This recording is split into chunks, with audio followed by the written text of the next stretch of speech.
Hello, I'm Dave, and welcome back to Nerd Talk, the Capper Collective, episode whatever it is.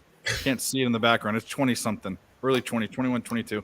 I don't know. We do this crap twice a week, and we're back. If you've been here, thanks for coming back. If you haven't, well, we are a bunch of handicappers from all over the place, all over the world, even, although Terrence will not be here tonight and he will be shunned.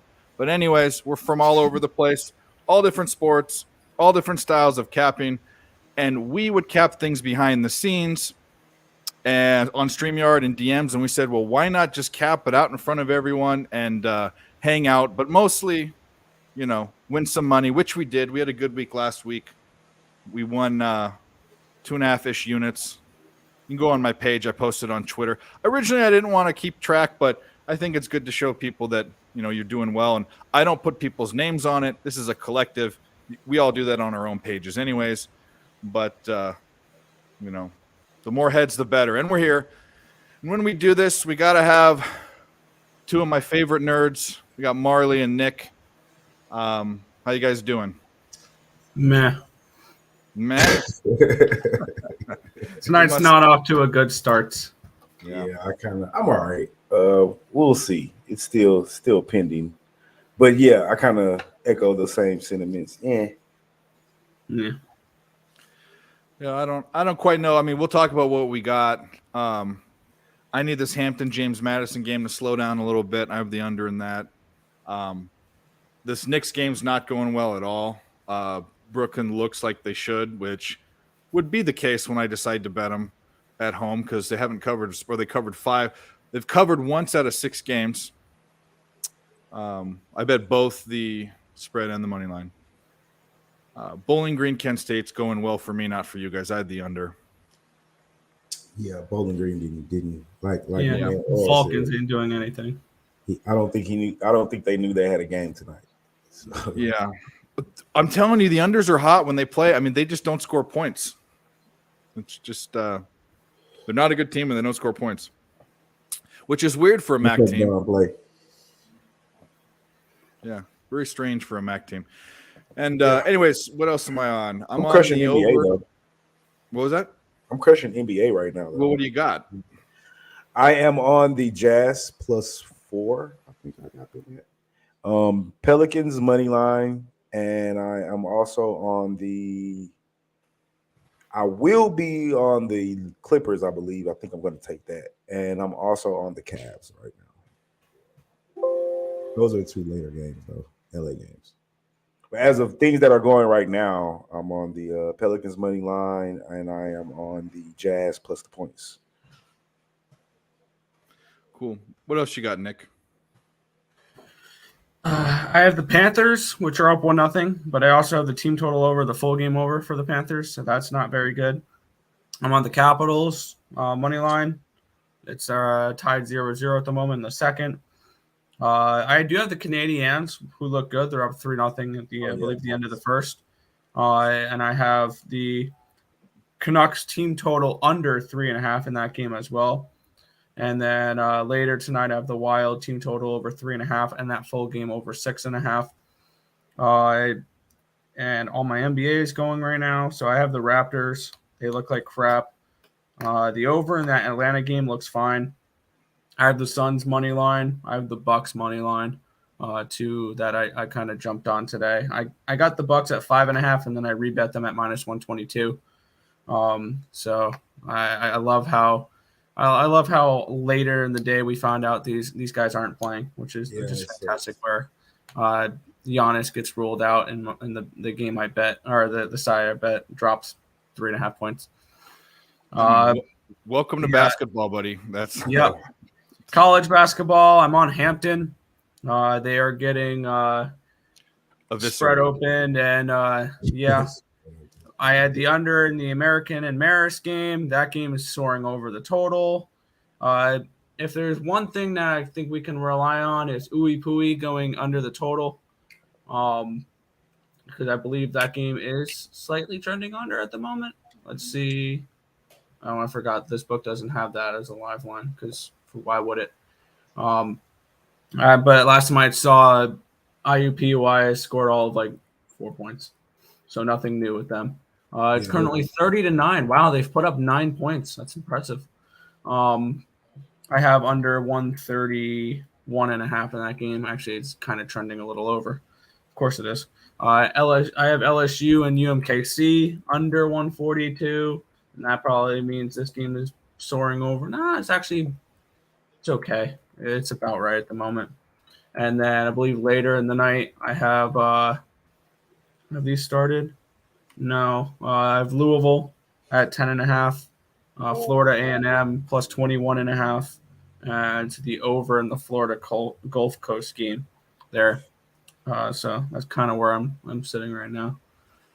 Not the greatest. Oh man, they're just this Hampton team's just letting them just drive down. They don't even get in their face. They don't put. I mean, here's the deal: 40 points in the paint, 44 for James Madison, 4 for Hampton. That's tells you right there. But anyways, man, is JMU playing Valley Forge again? Jeez. No, it's like they're playing the high school girls. That's what I'm saying. It's like they're playing Valley Forge again. Yeah. Anyway, let's start with handicapping hockey. And actually, this is perfect because we were going to start out. Can I ask a question? How do you handicap NHL? Well, we've got one very good handicapper. We've got one good handicapper. And then we've got me, who just started handicapping. I was going to say, I'm definitely not the good one. No, you're better than me. Trust me. We all have our own. We'll talk about it real quick, and then we're not going to go over every single freaking game. It's too big. I have 1, 2, 3, 4, 5 games that I'm interested in. If you guys have something you want to talk about, we'll do that too. But for me, how I handicap is first I cap the capper. That's the first thing I'm doing. I'm listening to advice from people that are better than I am. Number 2, I'm paying attention to who's in goal, and I'm looking at goals skating, which just means goals that you score, and then goals goaltending, which is how your goaltend, how many goals you give up. And I've been doing a lot of totals. I've also been on streaks and trends and riding teams like the Flyers.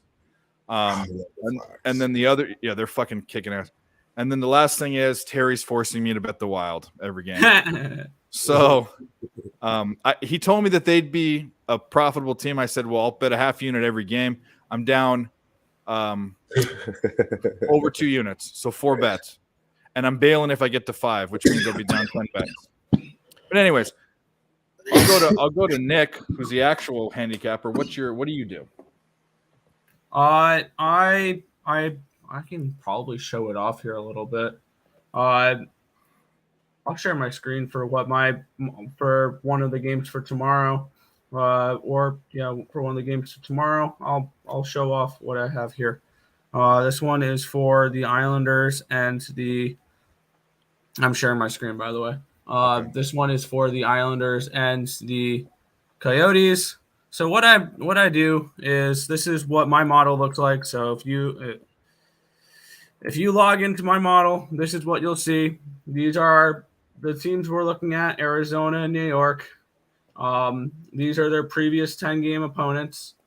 This is their offensive expected goals for. I get these numbers from moneypuck.com. So and then there's the expected goals for, the expected goals against, and then this is what the expected goal total for that game was. So basically that plus that. So if this game played out exactly how expected goals there would have been 5.13 goals in that game. And then this line right here tells me how they compete against each other. This is the expected goal battle for me. And usually, I usually set this so it's if it's a positive here, it shows me that if it's a positive, meaning they've been winning expected goal battles, that is green. And when they are losing it, it's red. And it just moved up to the Calgary game. Cool. So we'll go back to Arizona and New York here, because that was the game we were looking at. So looking at it here, Arizona has been basically getting outplayed every game. This is basically what expected goals is telling me is, have you been being outplayed, or do you outplay your opponents? Arizona is one of those teams where they get outplayed every game. Islanders, they get outplayed some games. They outplay each other, outplay opponents other games. And then usually what I what I get here is that leads me to what is right here. These are the goalie numbers. This is how many goals they've let up so far this season. This is their expected goals allowed per the season. So he's given up 30, but if you use all of these numbers when he's in net right here, he should give up 36.95, which creates this number for me right here, which is basically this divided by this. That's my goalie number. I put it right here because then once I add all these up, divide them by 10, that'll give you your expected goals for per the last 10 games on average, and then against on average. And then basically I'll have 2.28 goals for, and then with this number, I'll look at what the Islanders have been giving up, so 3.16. And then I add these up, divide them by 2, so it gives you one solid number of how many goals they should score. Times it by this number because that's the goalie efficiency or whatever, and then that'll give me how many goals I project this team to have. So at this Islanders game, I project 2.87 to 1.95 and 4.81 goals in this game, which led me on to the under 6. So that's kind of how I do my capping. That's how my model works. So there's a little inside scoop to the people watching. Marley, you want to say how you cap, or do you want to just be embarrassed by what we just heard? Yeah, I don't mind. Sure. Yeah, no. We all got. This is good because we all got to talk about what our technique is, and you and it's no secret that you and I aren't. That's not our strongest, or even our fifth strongest, probably. But right. So yeah, hockey's not my, like you said, not my top 2 or 3 sports, but I do bet it. I've been betting it for the last couple of years. And I don't have a formula, or I don't, I consider myself a very, very amateur hockey capper. But the things I do look at, I'll go look at the last 5 to 10 games for each team, see what they're doing. And when loss column, I go check goals allowed and goals scored for each team. Obviously, we check the goalie, see which 2 or top goalie, who's in, who's out. What else do I check? That might be it. Obviously, record, overall record, how they've been. More so, overall record is how are they doing for me lately, though. I'm a big fan of what have you done in the last 5 games versus your overall record. But mainly goals allowed and goals given up. I kind of use that as my point differential for football. But so very amateurish, and I tend to hop on trends. I kind of cap it the way I cap baseball. It seems to work for me for whatever reason. So, well, that makes sense because there are a lot of similarities. Pitchers and goalies, they're both bet the same way. They're both run line, puck line, right, money line sport. Man, that over. This is the thing why things can get crazy. No one would have thought, and that my best bet, which is that total in that Hampton. James Madison, and up until 10 minutes into the second half, everything was fine. But then all of a sudden, Hampton decided they're not in foul trouble. Well, actually, they are in foul trouble. They have 10 fouls. I don't know where they're fouling, but they don't want to play any defense in the paint. And then Hampton, out of nowhere, is hitting threes. Didn't score all game, and now they're hitting threes. So that's sports betting. I love college basketball. I love watching it. I love that my mental health is going to be determined whether or not 19-year-olds can hit free throws. Yeah, it's crazy, but anyway. All right. That's sad but true. Yeah, let's get into it. We're not going to go over every game. I don't have the patience to do that. This is supposed to be an NFL show. Plus, a lot of the hockey handicappers flake. Terry, you will be shunned. I will say that at least 5 times this show. But we're going to talk about this one. Maybe I was going to say, for the hockey segment, just toss me whatever games you want to talk about, and I got you. You don't have to go over every single one, but just toss me whatever you guys want to talk about. I got 1, 2. I bet you at least one of them are in this 5 because I picked the ones that I think, Vegas Knights and the Buffalo Sabres. Definitely. I was going to wait for Tim, but we're just going to go into it. Let me pull up the Marley would call them actual factuals, but that's his show. I can't bite his style. No, man. Um, Hey, come on. Man. No, I'm not gonna. I don't own the rights of the term actual factuals. I don't own the right to nerd talk, but if someone called their show nerd talk, I'd punch him in the face. Just kidding. I'd be a little upset. I'd shed a tear. Who would want to copy this rinky-dink thing? Where are we? All right, Vegas. By the way, Vegas are 12-2. Yes, that's crazy. It's Vegas and at Buffalo. Vegas is minus 154. Buffalo is plus 140. The puck line. Let's get to that. I wish I put them on the same page, but they don't. The Vegas Knights, you can get minus 1.5 at plus 160. And then Buffalo plus 1.5 at minus 184. I like the Vegas team total. The Sabres can score, but they give up a lot of goals. And Vegas can score a lot of goals. So I don't know what the team total's at. I don't know if you can see, Nick, if you have that up, but I'm thinking team total. Find it. I have locked in a play on this one. If it just lets me click it. There we go. You can get Vegas Golden Knights team total on Pinnacle, 3.5 minus 104. On Caesars, minus 111 for over 3.5. That's not where I'm looking particularly in this game. I have this game projected 3.46 to 2.25, so 5.71 goals in this game. I have projected Eric Comrie and Logan Thompson. Thompson's been a above average goaltender this year. Comrie a slightly below average goaltender. I got under 6.5 in this game, and I got it at minus 108. I saw about 0.8 goals of edge towards this under, and Vegas has been a heavy under team so far this year. I would lean probably, if you're going to bet a team total, towards the Sabres team total under rather than the Vegas Golden Knights team total over. You can get 2.5 for plus money. That's kind of interesting for the under there. I usually don't like to touch 2.5s when it comes to team total unders. But why? That's where I would lean in this one.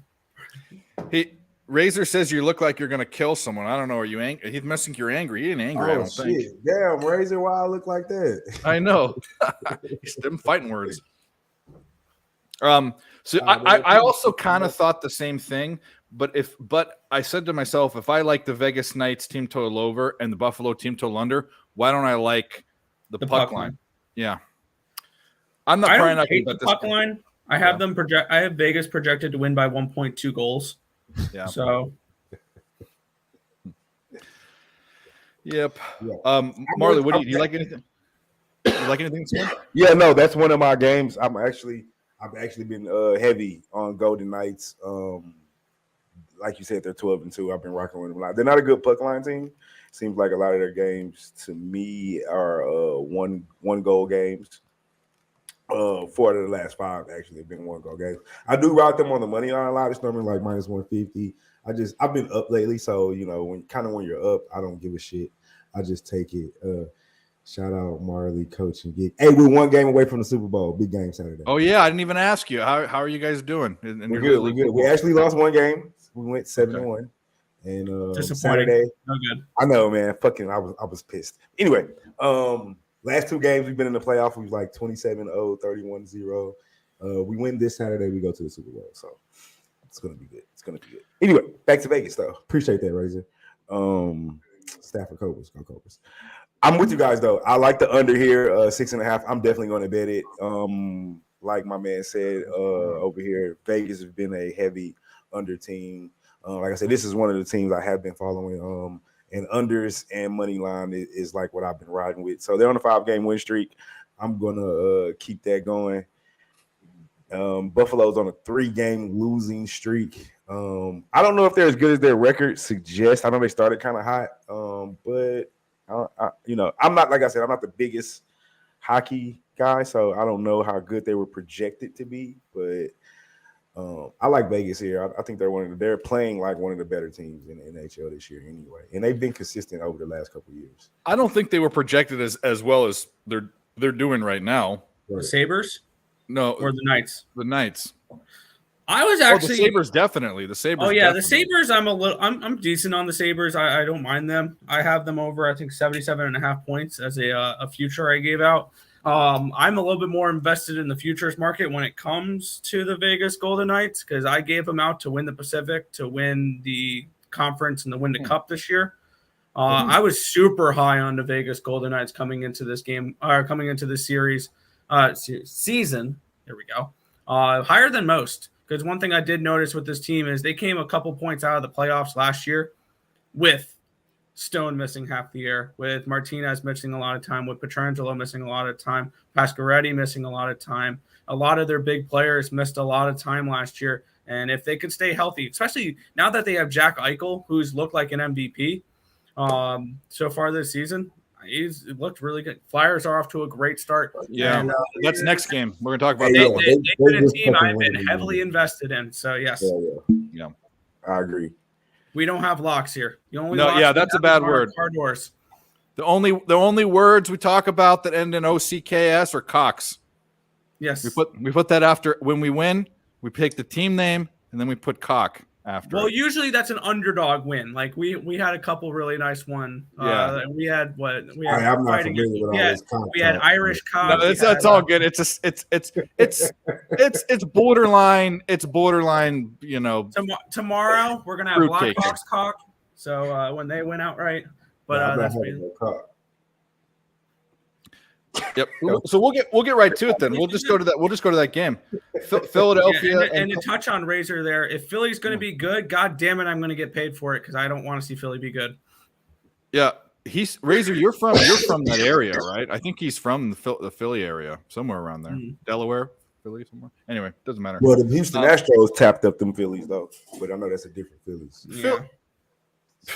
The Phillies did about as good as they could do. They went way further than anyone expected. Yep. Good for them. Yeah, The just ran Astros out to were going to best win the team in World Series. baseball. Yeah. Astros were going to beat whoever they faced. Right, I agree. I've been saying that since opening day. Oh yeah, you called it. You and LJ, but I mean, you have vested interest in it though. Yeah, I'm a I mean, homer. Hey, yeah, Razor, my bad. Razor, That's- didn't I that's tell what I you thought. week 1 that the Packers were not going to be good and that the Packers were going to win the division? Yeah. I haven't saw you since you I will put this out there. Packers money line this weekend. Thinking As about, As 5-point dogs. we'll get there. I have the Packers. I think as a circuit pick. Yeah, I love the Packers this week. So do I. Really? We'll get there. I'm just glad we're further than the Mets and the Braves. Well, Nick doesn't agree with you there. He's a Mets fan. I don't have vested interest. So let's get to that Philly game because this is the most interesting game to me. How Philadelphia, who has been hot or hotter than expected, and how the Blue Jackets are scum. How are the Blue Jackets? I mean, I know they're at home. How are they favorites? That I don't know.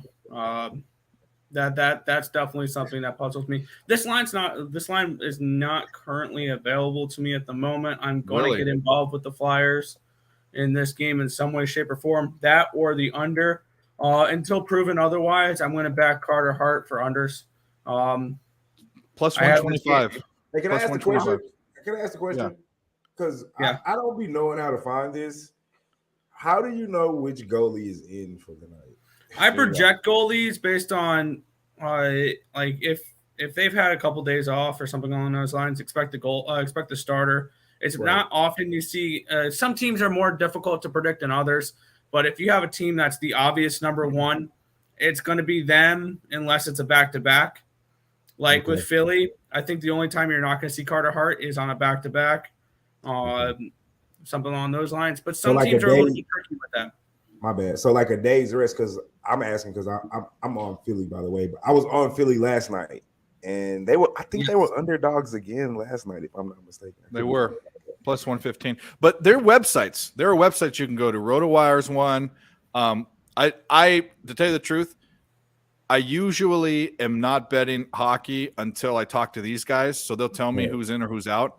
But RotoWire's the one. But I hear people bitching about how this site isn't right and this site isn't right. So I don't quite know where to go for the absolute truth. I don't think there is. I mean, they can all be wrong. It's just like baseball pitchers. Yeah, It's tricky. Nobody's right 100% of the time. But typically, if you can catch them not on a back-to-back, it's going to be the main guy. Yes. I'm going to be looking at probably the Flyers in some way, shape, or form. Blue Jackets team total under, because Carter Hart's stats are godly right now. Because you saw my goalie number there. My average is 1. Like, that's an average goaltender. I have goalies that are up in like the 1.3s, 1.4s. Carter Hart this year is a 0.5. Obviously, that's going to regress back to, because I remember last year the best one was Igor Shesterkin at plus or at 0.75, 0.76 range. That's probably where the best goalie is going to be. So obviously that 0.5 is not going to last, but as long as it does, I'm going to continue to back the Flyers. Team total or opponent team total unders, full game unders, Flyer money lines, things along those lines with Carter Hart in that. Because right now he's my pick to win the best. Gotcha. Well, I'm on the Flyers. That's going to be a slam dunk. That's going on the page. That's going on the tweeter. Yeah. For sure. I got a plus 125 right now. Columbus is awful, and the Flyers. It's purely based on riding a team that's hot. Yep. And another factor is Columbus. Now they've had days off, but they're coming back from Sweden.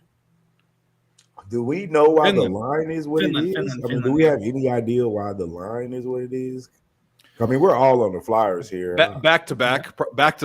I mean, well, they had right? a day's rest. No, Flyers aren't playing tonight. They're off That's right. tonight. No, because the Flyers have been a massively undervalued commodity. That's probably why. They're kind of like the Orioles right now, or what the Orioles were during the baseball season, where they continually were underdogs. And they would continually hit. And I fucking wrote that. Yeah, I'm gonna ride the Flyers as long as possible. Yeah, because preseason I had the Flyers finishing last in the Metro, so I was way off on the Flyers there. So it is what it is. I do like the Flyers in this game. I'm probably gonna go Blue Jackets team total under, and probably full game under, something along those lines. Okay, I gotta get on these team total plays.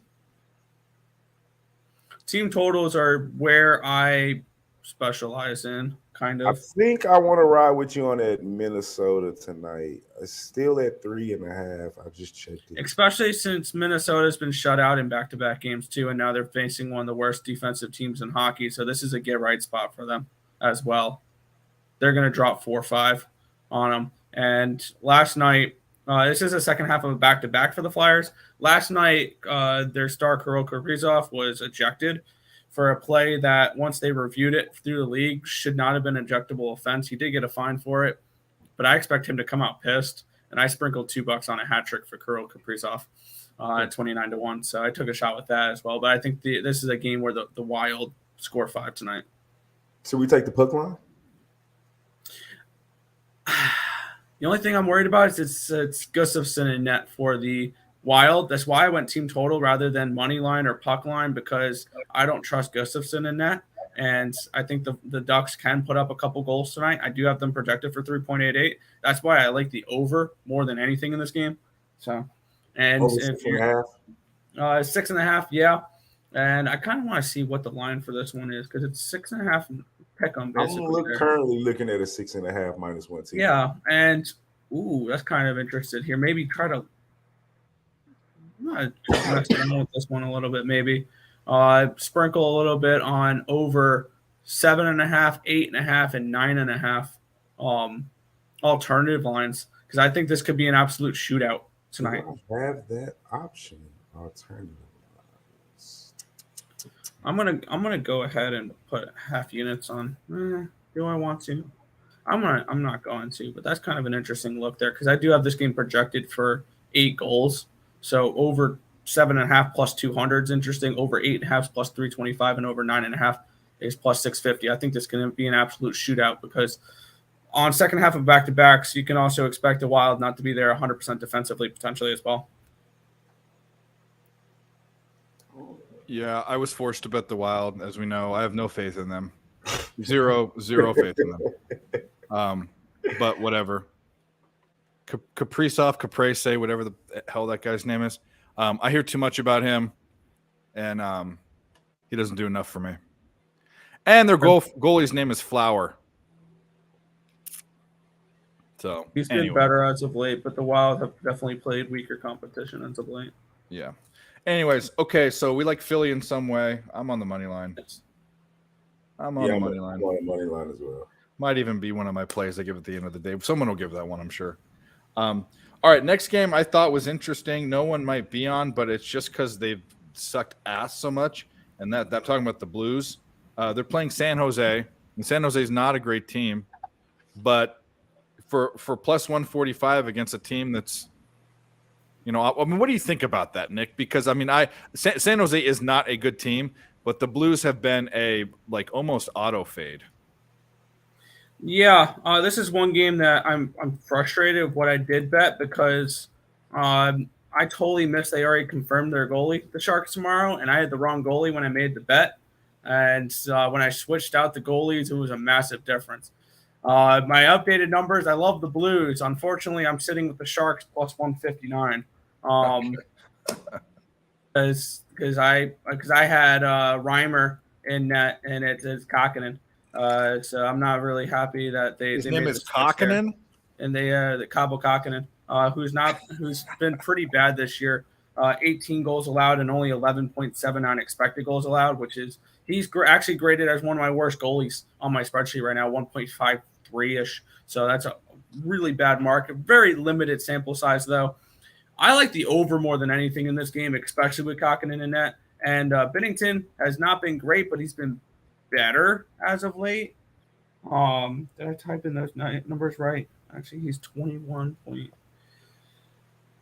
I like the Sharks better because their goalie's name is Kakkonen. That, to be honest with you. Oh my God, it's 3-0. I really like the over in this game.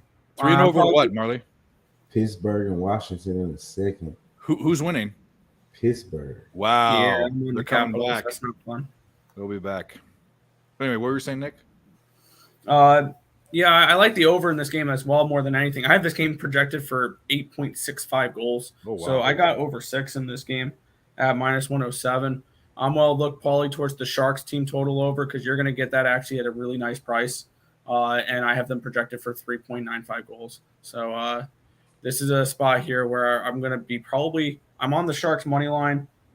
I want to fade the Blues. I was super high on the Blues coming into this year. They were really good last year for me. They've not been very good this year. Until they get their shit together, they are a fade team for me at the moment, even though now I'm projecting them to win this game. But I have the Sharks money line, and I'm going to have their team total over and the full game over. Marley, you on anything? San Jose and St. Louis? No, we actually covered the 2 games that I have played. Okay, good. All right. Well, let's go to the next one then. Nashville Predators, #MeToo, Colorado Avalanche. Why are you hashtagging me too? Because Predators, Nashville Predators, Oh, yeah. So you haven't been here for a while, dude. We've made all these stupid jokes, man. I like it. Yeah. Anyway, my joke is even though most people in New Jersey are Devils, not everyone in Nashville are Predators. #MeToo. I like it. Touchdown you though. That's good. Yeah, that. And by the way, that's total soared over in that Hampton JMU game. It was just suddenly they woke up. All right, Nashville, Colorado. I'm not even looking at up too good. Who was that? Raptors. The Raptors woke up. I thought about the Raptors. I thought about them. I meant to say that, but I'm sorry, my man. Earl, what's your name? I don't know which one I'm Nick. And Nick. Tim's the other one. And I knew it was Nick and Tim. I just didn't know which one I was talking about. I'm sorry. Don't forgive me. I'm the high too. Tim shaved his beard off and it was easy, but now it'll be a little bit more difficult because he grew it back.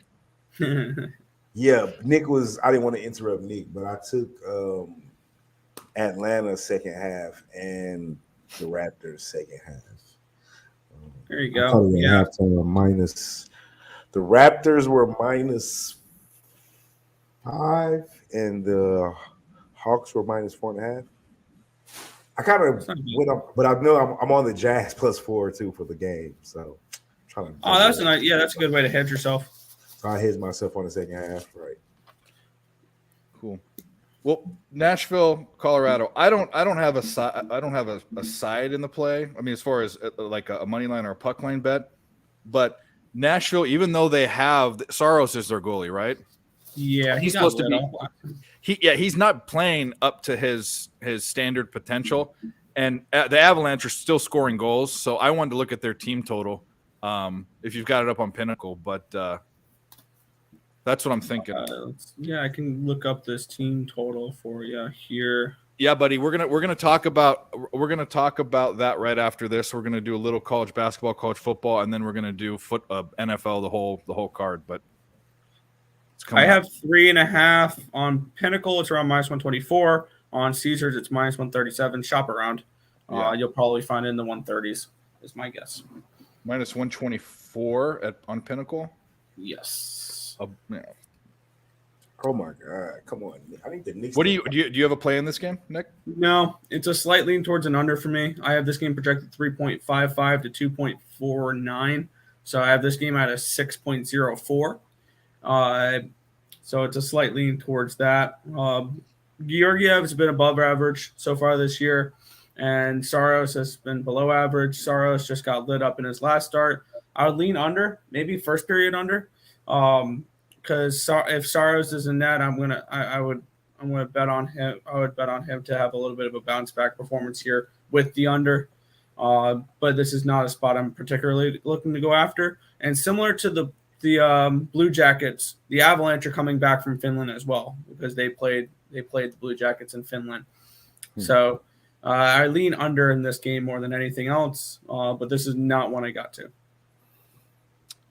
And Marley said we talked about those two games. All right, last one. Not because just because they're two teams that I like to bet. The Blackhawks and the Kings. Yeah. I don't know. I mean, they're both not great. They're both probably playing better than people thought they were going to play. The Kings are fun because I have all those stupid ass gifts I put in Twitter DMs. And Chicago is just a fun team because Terry doesn't like them. And their logo is cool. But do you have a play on this? I have nothing. I have absolutely nothing. I just want to talk about it. Blackhawks cock. Blackhawks cock. I took their money line at +249. That's dropped already down to 235. I have this game. If Soderblom is in net, he's been pretty decent so far this season. Very limited sample size, but he's been okay in his starts. Jonathan Quick has started off poorly, but he's gotten better. And I actually have this game slightly towards the Blackhawks winning it. 2.9 to 2.74, 5.64 projected goals for this game. I would lean under in this game as well. I think we're going to get a decent price with the Kings being as monster favorites as they are, and the total being I believe the total is a 6.5. Yes, it is. So that means probably it's going to be a nice juicy price for this team total under. Team total under 3.5. You can probably get it from +105 to +110. I like that for the Kings a little bit here. I have them projected for 2.75 goals. So I can see this being a little bit of a lower scoring game. And with the Kings being this monster of a favorite, I could see this. I see value on that team total under 3.5. Cool. Well, let's talk about any other game you want to talk about. I think the only game I'm only going to bet is the Flyers. Some interesting looks. We've also got some soccer knowledge. Aston Villa and Moneyline and UEFA. Is that a club? Is that a Champions League game? I have not a freaking. I don't know, or just a Premier League game. I am not a soccer guy. Yeah, I like to watch it. I don't know much about it. I like Manchester United, and I follow the English national team. There you go. Well, we'll bring on another nerd, another of Houston's finest, another Astros fan who would also say that the Astros are the best team in the major leagues, and they were because they won. I was about to say. LJ from H-Town. What's going on, That's a different fellas? camera angle there. What's up? Yeah, I did some redecorating, man. I like Changed it. it up a little bit. Okay. I see it. I like it. How we doing this evening? We just got done with hockey. Well, we're about to be done with hockey. Nick's gonna give us whatever else he likes. If you think about betting hockey, we all like the Philadelphia Flyers. You know, I don't know if you. I know you remember might when doubt- LJ was like, I can't bet hockey, dog. I bet the Wilds team total tonight. So did I. I Well, hope. What is it right now? 3.5. I got 3.5 minus 115. I got minus 110. I haven't bet it, but Nick was talking me onto it. Now that you said you're on it. Why are you on it, Nick? Because my model likes it. I have the Wild projected for, let me get today's games up real quick. I have the Wild projected for 4.32 goals. Anaheim defensively have given up 4.01 expected goals against per their last 10 games. Yep. And the Wild averaged 3.18 expected goals for per their last 10. Gibson's numbers are below average. 1.2 is my goalie number for him. 1 is average for my spreadsheet. So I do like the fade Gibson a little bit there. And after getting shut out back-to-back games, I expect the Wild to come out here and I think drop 5 goals on them. Hey, couldn't have said it better myself. That's exactly why I was on him. Terry wants to tell us what he thinks real quick, okay? And I'm actually very high. Yeah, we know you are, Terry. We know you are. We know you are. That's why you're not here and you're shunned. Fun. Okay. I told you, I'm going to shun him. That's 3 shuns. He gets 2 more. That was some great stats, Tim. No, Nick, but Oh, Nick, I'm sorry, Nick. it's going to happen. It's happened all their life, I'm sure, and they're probably used to it. But I'm going to tell Tim needs to shave his goddamn beard again, just to make it easy for all the newcomers. Plus, he looked better with it, I think. A baby face. So what are we doing now? Oh, I don't know. We're going to talk some sports, but and we're gonna finish NHL. Okay. We're gonna. I don't have any more picks. Marley doesn't have any more picks. Nick's gonna give out what he likes, and then we're gonna flip it and do. I think we're gonna do college football for tomorrow night. There's only 2 games, but we'll talk about that real quick. But Nick, what else do you like besides what we talked about? Yeah, the only thing else I was going to give out was in the Red Wings and the Rangers. I like the under in that game a little bit, and then I'm going to take the home underdog in the Detroit Red Wings. I think that's the Rangers are overrated this year, and they're not getting the goaltending that they got last year from Igor. And it's obviously showing that this team, when he's not elite and he's not Vezina caliber, that this team is overrated, and they are not as good as people think they are. So I'm on the Red Wings. I got them at plus 138 at home. They are a team I like to back at home as a dog, and my model likes them as well here in this spot. My model is usually pretty low on the Rangers too because Rangers' offensive numbers are not very good for expected goals, and they're usually a team that relies too much on goaltending. I have this game projected actually pretty close, 2.46 to 2.41. So probably at the price it is, I might look at the team total under 3.5 with the Rangers as well, if I can get a decent price with that. But I am on under, I believe it's a 6, under 6, and the Red Wings in that game. Cool. You like the work boots? Yes. You guys, I know. LJ and Marley, you guys know about Red Wing boots, right? You know about the work boots. You don't know?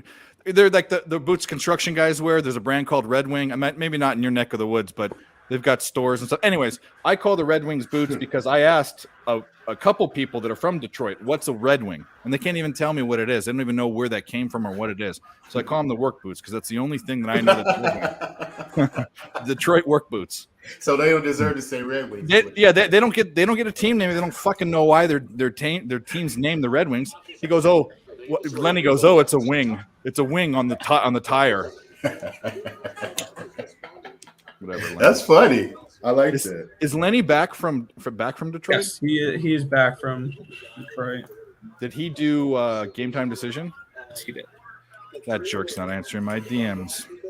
Lenny, He's probably sleeping. He's not Probably feeling recovering. the greatest because he's recovering from that trip. Oh yeah, and we all know I don't know him very well, but I'm assuming just by the small amount I know that guy likes to party a little bit. Yeah, he likes to party and he likes to drink. So yeah, the way he described that trip was the 3 games he went to were drink fest. So Hey, LG, you got your volume on? Oh, I'm sorry. That's all right, bud. All right, so let's switch the banner first, because we're trying to produce this show like like a show that actually is something worth watching. And there are 2 games tomorrow: Tulsa, Memphis, Georgia Southern, and Louisiana Lafayette, the Raging Cajuns. We'll talk about Tulsa, Memphis. I have Memphis as 8.12 favorites, which means I'm getting some line value at 6.5. But I like the over more because I did a matrix with their points. Each team, how many they score, each team they give up. That gives you 6 different numbers in a matrix, which is adding vertically, horizontally, and diagonally. And it's 4-2 to the over, and it actually should be 5-1 because one of the numbers is like 0.3 away from an over. So they're teams that like to score, that don't play defense completely. No, well, they're not Maction. They're a AAC, right? They're American Athletic. American Athletic Yeah, Conference. American yes. Athletic. But they play like MAC teams. So I like the over. That's what I got in this game. But I'll start with Marley, Mr. SEC, even though this isn't an SEC game. Yeah. What are you thinking? I'm with you on. I'm not on the side on this game, but the total is where I'm definitely looking at. I mean, like you said, this is going to be a game with absolutely zero defense being played. Both of these teams are giving up over 30 points a game. They're allowing over 400 yards total yards per game, over 200 yards rushing for Tulsa allowed. So and on the other hand, both of these teams are scoring 30 points a game. But as far as the side goes, I got better things to spend my money on than Tulsa, Memphis. So if I do go anywhere, it'll be on the total. And as far as the other game goes, I'm completely off that game. Like I said, there's better things to spend my money on Georgia Southern than Louisiana. But I do like the total. I got over 61. Is that what you're looking at? Yep. Yeah. I think this game easily goes over 61. We're definitely in for a shootout. But as far as anything else goes, I'm off this. I mean, both these quarterbacks thrown for over 2,000 yards already. So yeah, they both pass the ball. They both don't defend. I mean, one of them, I forget which one defends the rush, but it doesn't matter. This is going to be just I think it's, give me 1 second. It is, Tulsa gives up over 200 yards rushing. Memphis gives I think up it was 100. Memphis is a little bit better against the run. They still give up over 100 yards. They give up 135. So, yeah. Well, what I mean by little better, I mean it's not like they're bleeding. Like right. I agree. All right, we'll get to LJ and Nick, but we have someone else to bring on, and I don't know why this isn't working. Oh, here we go. Timber! Level out, come on! Live aloud, Timmy. What's up? What's up, buddy? How was dinner? It was good. We went to a Chinese food place in the middle of NC State. Nice. Yeah. What'd you get? Orange chicken? Dinner Taos, but yeah. Dinner with Charles. God damn it, let's go. I mean, that's the go-to. I mean, at the end of the day, it's either cat or dog, so it doesn't really matter what you Or really pigeon. order. Yeah. It doesn't matter, but that sauce. No, it's not pigeon because birds aren't real. Yeah, I was about to say no. Pigeons are just cameras set up by the government. Never mind. They're dinosaurs. Yeah, there we go. What do you, Nick? What do you think about either game, Tulsa, Memphis, or Georgia Southern, ULL? I got to nothing. My only lean out of any of the games is to Memphis. Laying the points, getting under a touchdown with that is where I'd have to lean if I had to get to anything. But I didn't see enough value, and I got other college stuff to bet tomorrow with basketball and And I mean, I'm not going to force plays just because there's 2 games on. So if I had to bet anything tomorrow, I'm laying the points with Memphis. Just Memphis, I think, has to win 2 of their last 3 games this season to be bowl eligible. So that's kind of where I would lean for them. But no, thank you. You know what I always wondered about that is, I mean, if you're an athlete, and I played in high school, I didn't, anywhere I could go for college was not as good as where I went for grades. But you're competitive. Like, I'm a competitive guy. Anyone who played sports, I think a lot of sports bettors were people that did play sports or competed in some way. Yep. A lot of them are poker players, a lot of chess players, just anyways, competition. But I always wondered, like, how much of it is, we're bowl eligible? Because if you're not going to like the national championship or a big bowl, like for me, and granted, I went to I'm a fan of, and I went to a school that was always in like good bowls, but who gives a shit if you go to a bowl or not? It's just another game. I'd almost want to go ahead. Some teams do. Yeah, because you went to USC. They're used to going to the national championship. Yeah. I'm saying as a player, as Carolina. I get when it. have you ever seen them in a national championship? I get it, but okay, I'll rephrase this. If you're what's the difference between just wanting to win? If you're a team, if you know you're not going to win the national championship, if you know you're not going to do anything great, what's the difference between just wanting to win or being motivated to play another game? That's the question. I mean, some of these players, it's an opportunity to show themselves off for one more game. Exactly, it's another game for them to get scouted. Yeah. And they do scout bowl games, so it's a game that they can get scouted. Plus, with some of these smaller schools and the smaller conferences, hell, the bowl game is the biggest game they're going to have all year. That is their only sense of a playoff game that they're ever going to be able to do. So going to a Myrtle Beach Bowl or a Military Bowl or a Birmingham Bowl, even if it's a small one that a USC person go, fuck that bowl. No, some of these teams actually are excited to go to bowl games. I mean, you saw what Kansas did when they finally clinched bowl eligibility. Some schools that haven't done it in years, they're fucking thrilled to go to the Bahamas Bowl. Well, that's a bowl game I'd want to go to. Like, so there are some bowls. You know what I mean? Yeah. But like the Sun Bowl that's in El Paso. You guys been to El Paso? You guys have been to El Paso, the Texas guys? I've been through El Paso. I mean, I don't care. It's my show. El Paso is not a desirable destination. I know people that live in El Paso and all that, and that's great and fine. But if you're a bowl game, it's like going to Boise, Idaho, or going to like somewhere in Missouri, just out in the buttfuck nowhere. It's just another game. So that's a good point that they're scouted. I just always wondered, like, the Vegas Bowl is kind of cool. Where they play it is not that great, but it's cool. Yeah.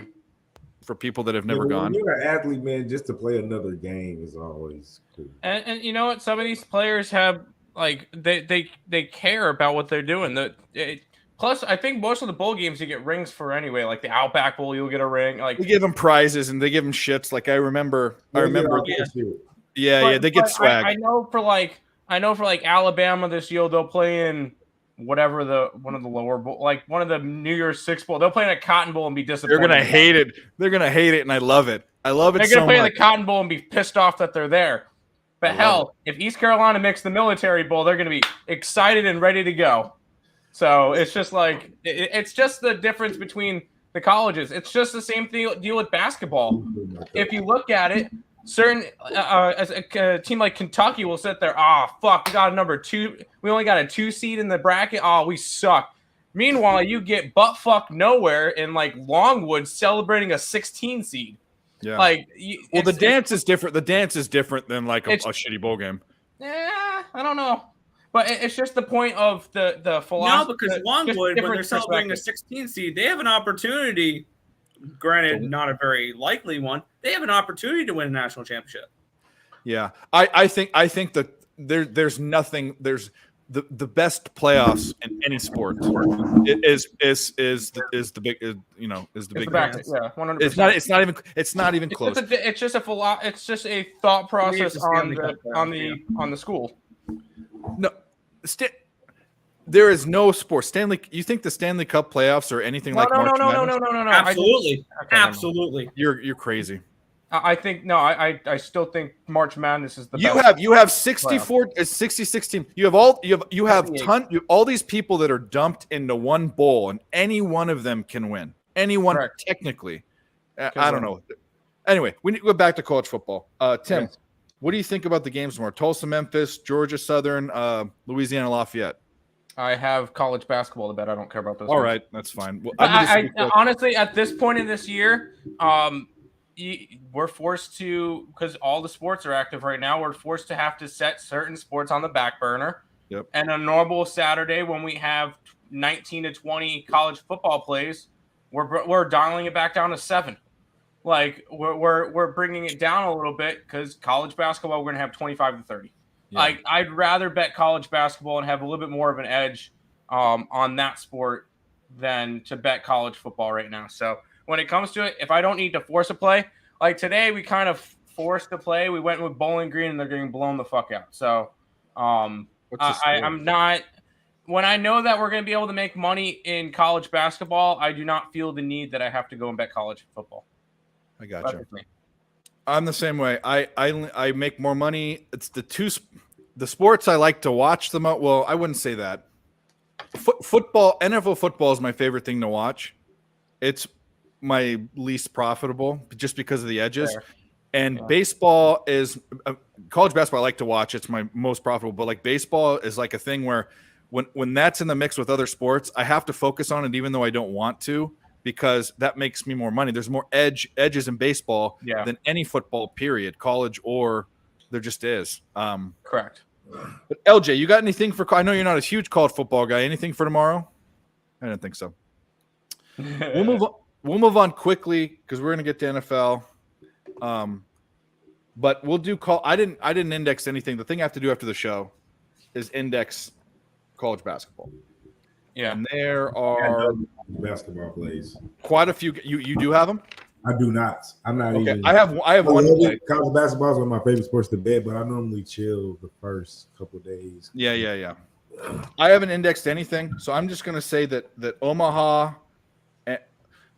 University of Omaha, Nebraska, and the University of Nebraska Lincoln, I guess I should say. So the Nebraska school. No, Lincoln's a different school. No. They're playing each other. Yes, I know. Yeah. Well, Lincoln's Anyways, a different school than University of Nebraska. I thought that UNL was what they call. It's not in Lincoln. I don't know what Nebraska, like the Cornhuskers. It's Yeah, just they're in University Lincoln. of Nebraska. It doesn't have anything to do with Lincoln. But you get Nebraska versus Nebraska Omaha. Lincoln itself is a different college. You're thinking Lincoln? I thought they called University of Nebraska UNL. I thought, but maybe not. No. Anyway, I'm going to make sure that I'm not crazy. Nebraska University. We're all crazy in our own special ways. Yeah. It is Lincoln. It's University of Nebraska Lincoln. Really? And University of Omaha, Nebraska. Anyways, it's Omaha and Nebraska. It's the Cornhuskers and whatever the fuck Omaha is. And Omaha's in the Peyton Summit League. Manning game, got it. Yeah. Omaha is in the Summit League and Nebraska is the Big 12. It is one of those games where now it's 2-2, but I have a model for a game where there's a favorite of over 15 points and the total's over 150. It's at 153.5. That was horribly wrong today. Hampton decided to shoot making threes. Oh, Hampton was it was a mistake. Yeah. I had Hampton plus the points. Yeah, you guys told me that. But I'm going with the under. I looked at these teams, how they played last year, and if you took their average points, you'd be in the low 140s. So that's my only play based on that. I looked at that based on that model. I haven't indexed anything. There are a couple games that are super interesting to me, but I just didn't have time before the show. So Marley doesn't have a play. Nick, we'll start with you. What are you looking at for tomorrow? College basketball. Let me get up the document with The Blue Hose are playing tomorrow. Presbyterian Blue Hose. Yeah, we're gonna fade them.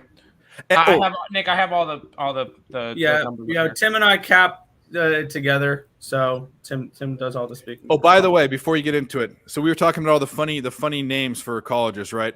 Fairleigh Dickinson, Moorhead. We forgot the best one. The best one. They're playing tonight. Guess what it is? They're playing tonight. Yep. I'm pretty sure they're playing tonight. I thought I saw them on there. Let me check. Let me go look at what's going on tonight. Yeah, they're playing tonight. And the game's tied, or at least according to Google. I didn't punch it in ESPN, but You got Bellarmine? it's along the same vein of Moorhead and Something with Lipscomb? yeah, Lipscomb. How is that not like the worst name ever? Especially if you pronounce things wrong. You know those people that have like that weird affect where they, I don't know, not lisp, but just they pronounce syllables weirdly, like the Canadians process. Anyways, Lipscomb. By the way, Nick. Shout out Lipscomb. By the way, Nick. Ooey Pooey's under. I'm gonna ride with you for that from now on. They've got 28 points so far tonight. There's 12 and a half minutes left in the game. Yeah, They scored their first point about 8 minutes into the first half. they're awful. They're the worst ranked team on one of the indexes. The worst ranked team. We don't have them as the worst ranked, but we'd have them favored against like against like Mississippi Valley. Yeah, well, those are all Mississippi Valley. Can you give us that And I think matchup, I found- please, college basketball? And I think I found one of my favorite D1 schools now just because of the mascot. I want to be a Southern Indiana Screaming Eagles fan. Why? Screaming Eagles? I mean, I don't know. That think- that just seems cool. I think the Blue Hose is better.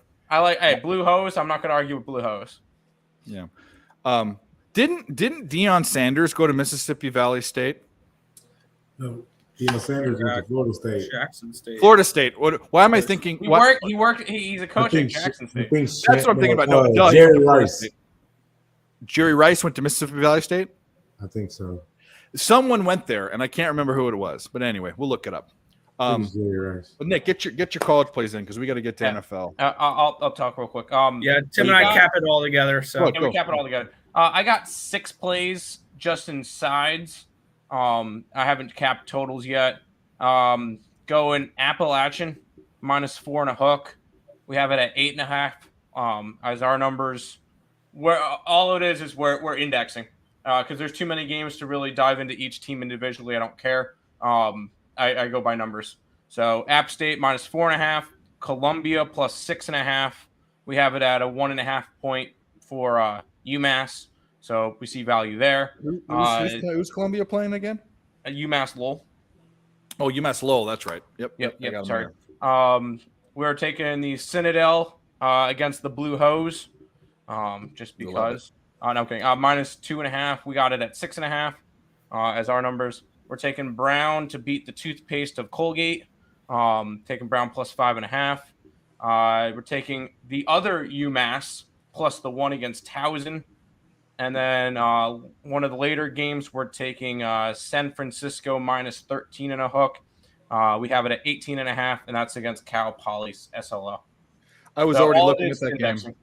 Yeah, I didn't index it, and I have that starred because San Francisco, Cal Poly is absolutely crap, and San Francisco is a tournament team. it's a team that's going to be in the dance. They were last year. And they're a really underrated basketball team. I mean, They they're were not good going last to. year. They were the defense. Like, were they a really big defensive team? I need to look. They Up, were I a need to good look it up defense. again. Yeah. That's what they were. That's what they were. Anyway, cool. They didn't win their conference because they're in the same conference as Gonzaga. Yep. Wow, Louisville sucks. All right. Yep. Everything sucks in college basketball. God damn. All right, LJ, you got anything for college basketball? Nope. He's too worried about. He's in a deep dive in the tank of. He's trying to figure out which teams in the NBA allow the most assists or the most. He's looking at what Daniel I was watching Jones his is show eating the for other night. breakfast. It was like a precision. Like this team gives up this amount of assists to point guards and take these guys. LJ is really. I was listening to him. Very good with player. We can also do NBA. I've looked at 0 NBA for tomorrow. I picked out one play because I did a free pick video, and that play was. Damn, where's NBA? I don't remember which one it was off the top of my head.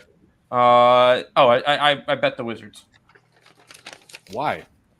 because Dallas is on a second leg of a back-to-back, and Most irrelevant team. that's fantastic. in all of sports are the Wizards. Yep. They're like vanilla ice cream. Cool. Sometimes vanilla ice cream gets the job done. I haven't. It's looked at not always NBA the play. best, but it gets the job done. I'm grabbing the Wizards tomorrow. I think that's gonna be my only NBA play. LJ, you got anything in NBA for tomorrow? Or is it too early? No, I don't take sides. I'm just taking props Oh, really? For the whole season or just right now? just for this month. Okay. Well, that makes sense. Let things get going. Yeah. But I can give you my props. Yeah. What do you got for Yes. tomorrow? Yeah. Capella rebounds over the 76ers because they're bottom 30 in rebounding, and they're on the road. They don't have James Harden, so I think Atlanta is going to dominate the boards, and I'm going to take their leading rebounder Capella to get over his rebound props. But the props aren't out yet, so No, you really can't. The count lines it. aren't even on ESPN, too. None of the lines are. Yeah. I mean, yeah. But I'm looking at Jimmy Butler steals versus the Hornets because they're second worst in allowing steals. And Portland and the Pelicans are probably going to take Brandon Ingram's points and Damian Lillard's points. But I got to see tonight because Portland plays tonight, don't they? I haven't seen Lillard come back from injury yet. Is it his first game back today? No, I think he came back the other night, but I haven't seen him play. They already played. They won tonight. They did? Yeah, they beat the Hornets 105-95. Okay. Let's take a look and see what he did. We'll pull it up. Yeah, let's do that because I'm doing it right now. He had 26. Yup, he had his average. Josh Hart, 11 rebounds from the shooting guard position. He gets 11 rebounds. Wow. Just out rebound the whole team, bro. Plumlee, double-double. Now, yeah. I'll take Damian Lillard's points again. But nothing official. Just browsing through it just to see. We can get on to this NFL. Yeah. Nick Marley, you got anything for NBA tomorrow? I haven't even looked yet. Yeah, I haven't really made anything quite official. I'm going to look at that 76ers Hawks game. Hawks coming off a back-to-back. I'm going to look at the Hornets Heat game because the Hornets are coming off a back-to-back. But because the line, I don't have the lines yet, so I'm not exactly sure how I'm going to go. Cool. Well, let's just do it. Let's just dive right in to NFL, even though that says week 7. It's not week 7. This week's week 10, right? Week 10. I was really interested in a lot of games. I have some. Well, I always have some odd picks that everyone kind of thinks are odd, but I'm an odd guy. What can I say? Atlantic. We'll start with tomorrow's game. The Falcons and the Panthers couldn't be two worse teams to pick for a primetime game. I'm telling you, this year, whoever scheduled primetime games needs to be fired. They hate Jeff Bezos. They have something out for him. I'm convinced. Jeff Bezos, the Amazon Yeah, guy? because it's on Amazon Prime. Oh, it is. I feel like when they offered the package for him, they're like, okay, what games do we have? All right, early in the season, we get the Chiefs and the Chargers. All right, what else do you got? Nope, we're not showing you everything else. Fuck you. You want it or not? He opens up and he sees Panthers and Falcons. He's like, fucking hell. Anyway, so I mean, it's just this dog shit game. I have it basically at a pick 'em. So I guess you lean to Carolina, but it's going to take pretty much a gun to my head to bet Carolina for the rest of the season. I have zero. I mean, I have way more interest in other games. I have way more interest in other plays for tomorrow. I guess I kind of have to. I mean, in thinking about doing a video and getting views and that kind of stuff, I guess I maybe have to pick something. So I'm going to come up with something after the show, but right now I got nothing for this game. We'll go reverse order. LJ, what do you like tomorrow? Nothing really. Both these teams give up 25 points a game. They're both bottom 5 and 9 offensive categories. So I don't have nothing for this game. And the Falcons are 3-loss. They're on a 3-loss ATS streak. So if you think they're going to beat their ATS streak against the Panthers, then hey, go for it. But do we like that young ho tomorrow? I think Young Ho might be a look. He may be, but I've kind of slacked off on field goal kicking because Yeah. they're too inconsistent. Yeah. So I would take probably the under first half because the Panthers are averaging 8 points at home in the first half, and the Falcons are averaging 9 on the road. So I would take that as a lean. But other than that, because the second half they can give up points and it can go over. So Yeah. I'm staying far away from this one. Cool. What do you got, Tim? What are you thinking? I already probably know what you're gonna say, but Oh, this one's a combination one. What division is the Cardinals in? The Panthers in? NFC South. How about the Falcons? NFC South. Oh, it's a NFC South. divisional game. Under. Oh, what time is it being played at? Oh, prime time. Thursday Under. night. Yeah. Yeah, under. A lot of people will see the 37, 34 game or whatever from a couple weeks ago. I don't care. Under. What if this is just like, you watch bum fights? I was gonna say something else, but I got a bit PC because apparently YouTube's manually when they. Oh, by the way, in case you guys didn't know, Nick and Tim know, I got copyright infringed on the watch party. I did a watch party after PSR. Cap came on and Guns Picks came on. And these guys came on and we did a little watch party. And because it was only on my channel, I played the Ultimate Warriors entrance song because I love that. And I didn't think I'd get demonetized. Well, I'm not demonetized. I didn't think I'd get copyrighted. They waited days, and this time they sent me an email that said, we did a manual check, which I don't know if it's manual. Who the fuck's going to wait through 4 hours of show or 3 hours or something, whatever. But apparently I'm being watched. All of the 100 views that I get, or less. But I was going to say retards fighting, but I'm not going to say that, even though I just did. If you ever watched sometimes these bum fights, they're really good. Sometimes they're slobber knockers. So that's why what scares me when in the NFL, it's not like these bum fights. It's not like these two crummy teams in college, because crummy teams in college that don't score points usually are unders. But this could be, bad, sort of an equal playing field, bad on bad. You know what I'm saying? Like this could be an over. This could be one of those watch out type of situations. That's why I wouldn't sit on the under trend for this one. Just my opinion. All right, crickets. Nick, you're up. NFL. NFL Thursday night football. Well, yeah, I think this is also on top of what Tim mentioned. This is a cross section between primetime and divisional under. So obviously, I've already bet the under 43.5.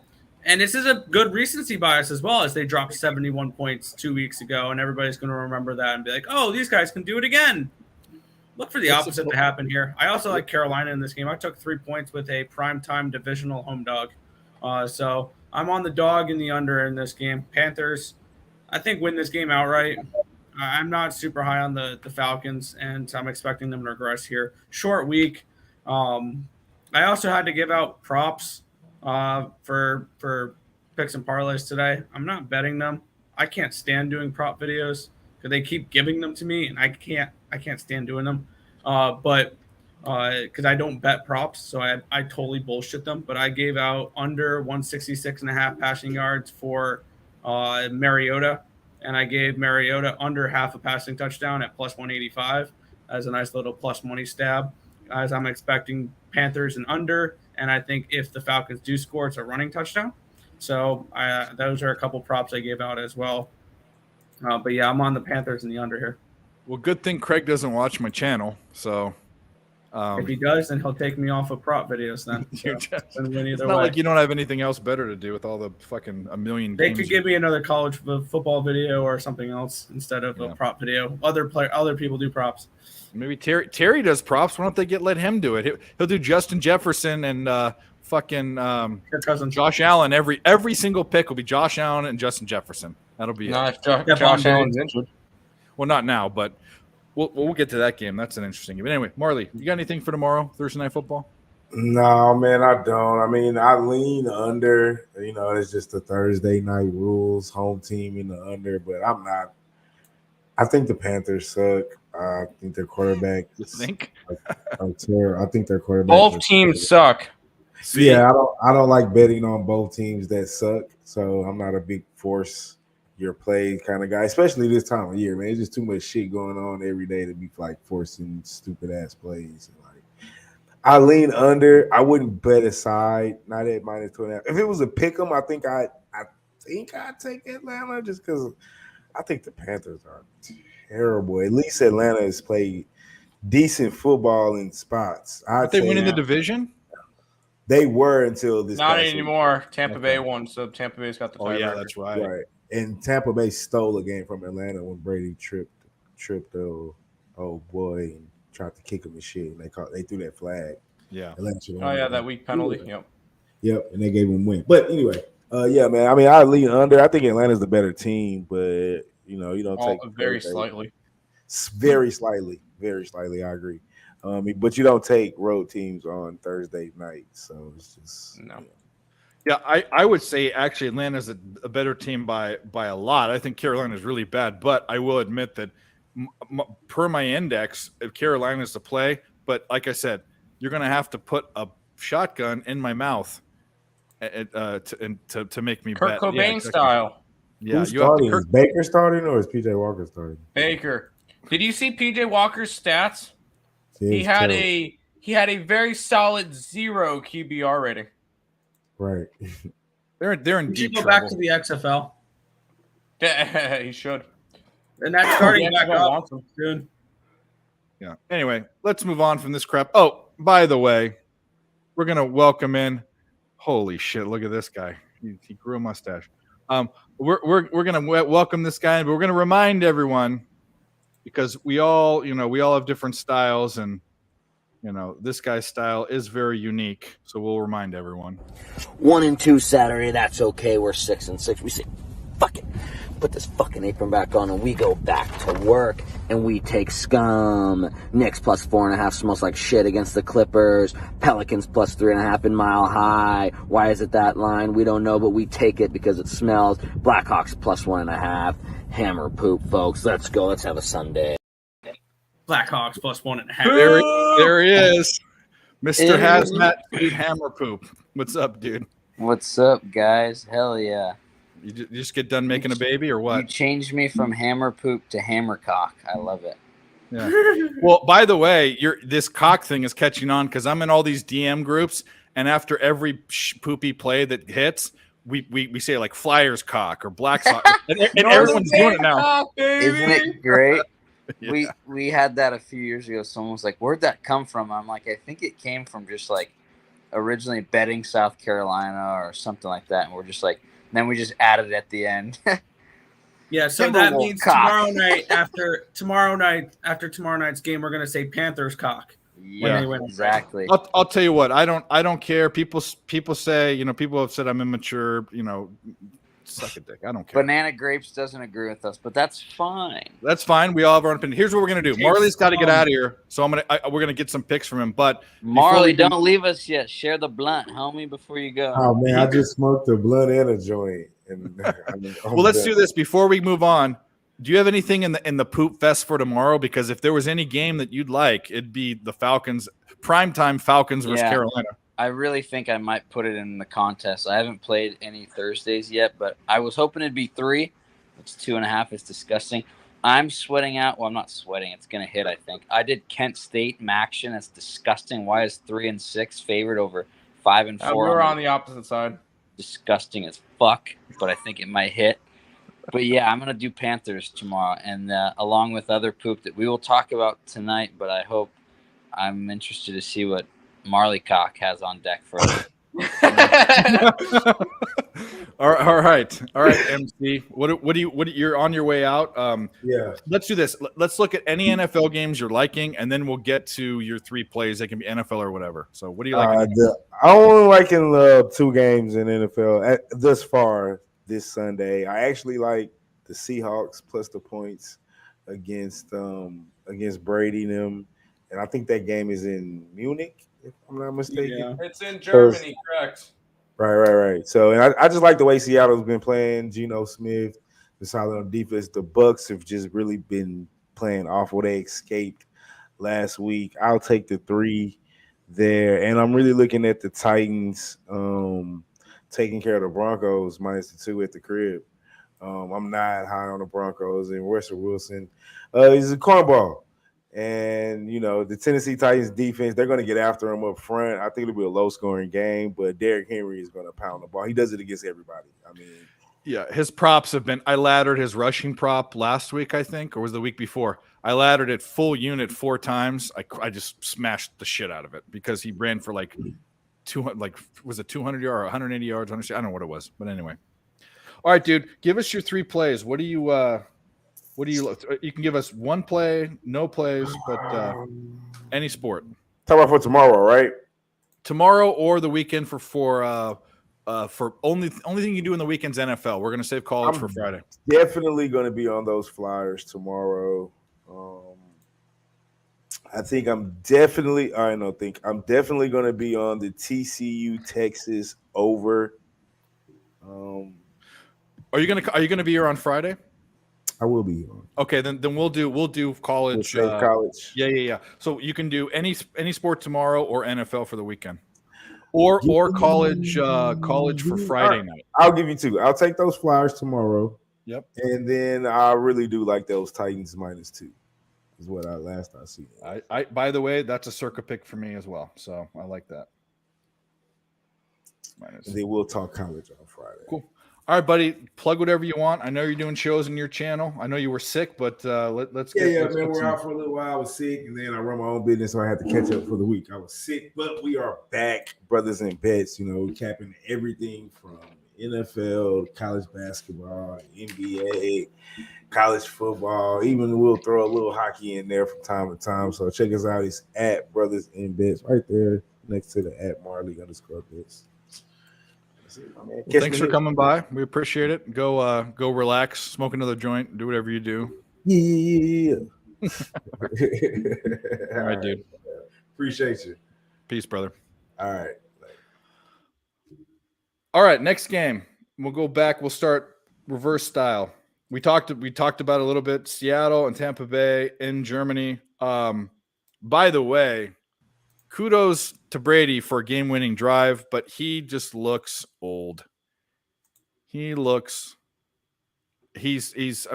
got it in his brain, but he doesn't have it. I'm going to shuffle these around, but he doesn't have it in his game. I have the Tampa Bay Buccaneers as 2.31 favorites. Line's at 2.5. That's perfect. I've stayed away from these Europe games, except for Jacksonville, which is almost an auto fade every week for me. So I have 0 plays in this game. We'll go to LJ. LJ, do you like anything Seahawks Bucks in Germany? Yes, I do. The same reason I felt that the Cardinals should have been favored over Seattle last week. I don't understand how the Tampa Bay Buccaneers are favored over the Seahawks. The Seahawks are 6-3 ATS, 5-2 as an ATS dog, and they're on a 4-game ATS winning streak. Mind you, the Bucks are 2-6-1 ATS, 2-6-1 ATS as a favorite, 0-4-1 ATS at home. But I guess it's not at home. It's in Germany. It's in Germany. Yeah. Oh, okay. So that makes them a favorite because it's on a neutral field. I don't know. There's one thing I like those stats. There's one thing you have to take into consideration with the Bucks and Seattle, and I think they're kind of coming back to earth, is that Seattle has had disrespectful lines for how well they've been playing, and the Bucks have had too generous of lines for how well they haven't been playing. So I think by now maybe the books are kind of figuring out this Seattle team's not so bad, and this Bucks team is not as good as we think it is. And you can see that in the indexes. I don't know, Nick, if you're seeing it. The Bucks have been CX have been coming up, and the Bucks have been dropping week by week. Not as much as I think they should, because I think the Bucks are kind of a maybe fringe top 10 team, maybe. They're They're kind of a they're almost in mediocrity in the middle, I think, if I was doing my own indexing. But and I guess since I brought you up, we'll go to you. What do you think? Well, wait a minute. I didn't get LJ's pick in this. First half, bro. Seattle, they're 7-1 ATS in the first half. I'm going to continue to ride that streak. And The Bucks are bottom 10 in 6 offensive categories, and Seattle has the number 1 defense since week 6. I don't understand how the Bucks are favored, so I'm just going to take the money with Seattle in the first half and get out because, who knows what happens in the second half. But as far as the tendencies of both of these teams, Seattle's averaging 16 points in the first half. The Bucks are averaging 9 or 10, around 9 or 10 in the first half. So yeah, they're anemic, and it's a run game, but it's also Brady. He can't throw the ball more than 15 yards. But anyway, Nick, since I mentioned you, you can go next. Yeah, I have this game at 3, and it is a 3. So this is not a game I particularly got to, and I don't really know what to expect for a total in this game because it is in Europe. So this is not a game I'm going to be involved with. I just don't feel the need. Similar to last week, I don't need to bet a Bucks game. Just to bet I wonder how big football is in Germany. I remember because you guys were probably too young. LJ remembers this, but they had NFL Europe in the 90s and late 90s. And I remember there being 1 or 2 teams in Germany, or maybe 3. There was definitely 2 teams. Yeah, I don't remember how many. Berlin or Munich, but I can remember some like that was kind of like the CFL, but actually is a little bit more respected. Like there were actual NFL players that played in Europe and then came back and got like picked up by teams and things. Anyway, Tim, what are you thinking? Why do I have this weird feeling that because it's in Europe and all this stuff, NFL is trying to push themselves out there, they're going to put out one of their best players that's ever played in the NFL, and he's going to win. And that's Brady. That's actually not a horrible. If you're into the conspiracy thing, it's one of those like conspiracy. Cause that, and if a team goes down early, live bet them. Because this game's going to get close. All the Europe games are always 1 possession games, even when they're not really supposed to be. And I could see this one being another one of those blowouts in the first half, but close games in the second half. Live betting could be an option, but why do I have a feeling that Brady's going to end up going in there and winning this game? Whether or not they cover, I have not a clue. And I hate Tom Brady, but I have a feeling Tampa Bay wins this game. This game's it's okay, but I'm not betting it. I'm not betting it. This game's one of those early games, and Arizona is a state that doesn't observe daylight savings time. So actually, it hurts my capping, but it helps me in other things. I'm an hour later than I usually am because I stay the same. So now I'm in Mountain Time instead of Pacific Time. But it's still 7:30. I try not to get up before 8 on Saturday. That's the one day that I can or Sunday. Sunday. No, Saturdays I do have to get up because I got to go do Circa. But Sundays, I'm not getting up for this crap. No. Nope. But maybe Hammer Poop is because he's in Pacific Time. So Hammer Poop, what do you think about this game? We were joking. One of our buddies is coming down from NorCal, and we want to do chugs and get fucked up at 6:30 a.m. So we might. My buddy Joe's house. And I have chili cook-off later that day, so I might just be torched all of Sunday. Torched and with diarrhea. Oh, God. Torched cock. But, yeah. I don't know. Did you guys hear the funny thing about this game is, did you guys hear that Germany has, like, some secret, like, 12th man fan club for the Seahawks, like, since, like, a decade ago when they're popular, and someone was saying that they're going to have, like, some huge home field advantage. I was like, that's fucking kind of cool. The Germans would be wild like that. But I heard that in England, because they're the team that would go over there, they're huge like Vikings fans. That's what I heard. They pick like the weirdest, pick the dumbest teams and go, I want to root for them. Yeah. Anyway, that's why the Jaguars go over there all the time. Seriously. Yeah, no, there are better games in this. I mean, Europe, you can keep your Jaguars. Have fun. I wouldn't be surprised if Seattle pulls this out. I'm gonna basically be waking up mid game and not caring still. That's fair. Anyway, we'll go to the next game. This game is super interesting. Is it now? Okay, so it is because I have this team as a 10.74 favorite. But the line's at 3.5. So in the NFL, that never happens. You want to know why? because one of the best quarterbacks in football is probably not playing, and that's what the line's telling me. Yeah. This is Minnesota and Buffalo. The problem is if there is one player that's worth 7 points to a team, I don't know where this opened at. I didn't look at it. I guess maybe Tim or Nick, maybe you can look it up. But for me, it's 7 points based on my index. And Josh Allen would be a guy that could be near a touchdown to his team. He is, as far as an MVP goes, he is so valuable to that team and how they work. But as we've seen in the past, Case Keenum, it has been a very viable backup in a lot of different situations over the years. And I think Minnesota has been playing way above their expected value. Way above. Who thought they'd be a one-loss team? Not me. Well, if you look at it, who have they played? They've only beaten one team that's currently in a playoff spot, and that was the Teddy Bridgewater / Skylar Thompson-led Miami Dolphins. That's the only playoff team they've beaten so far this year. The only other one they played, they got their ass kicked against Philly. Yeah. Well, so here's what I'm saying. Why would it? If we're getting, I mean, at 3, I wouldn't even think about this without the hook. But I'm thinking about this as a circle play, to take, and this is a super square play, is to take the Buffalo Bills even without their dude as a favorite. Granted, they're at home. I just think Minnesota. I mean, I could be eating my words tomorrow, but I don't think that they're. I mean, and we'll start with you, Nick, as far as your analysis. But am I wrong in thinking that Case Keenum can't come in here and do a decent job?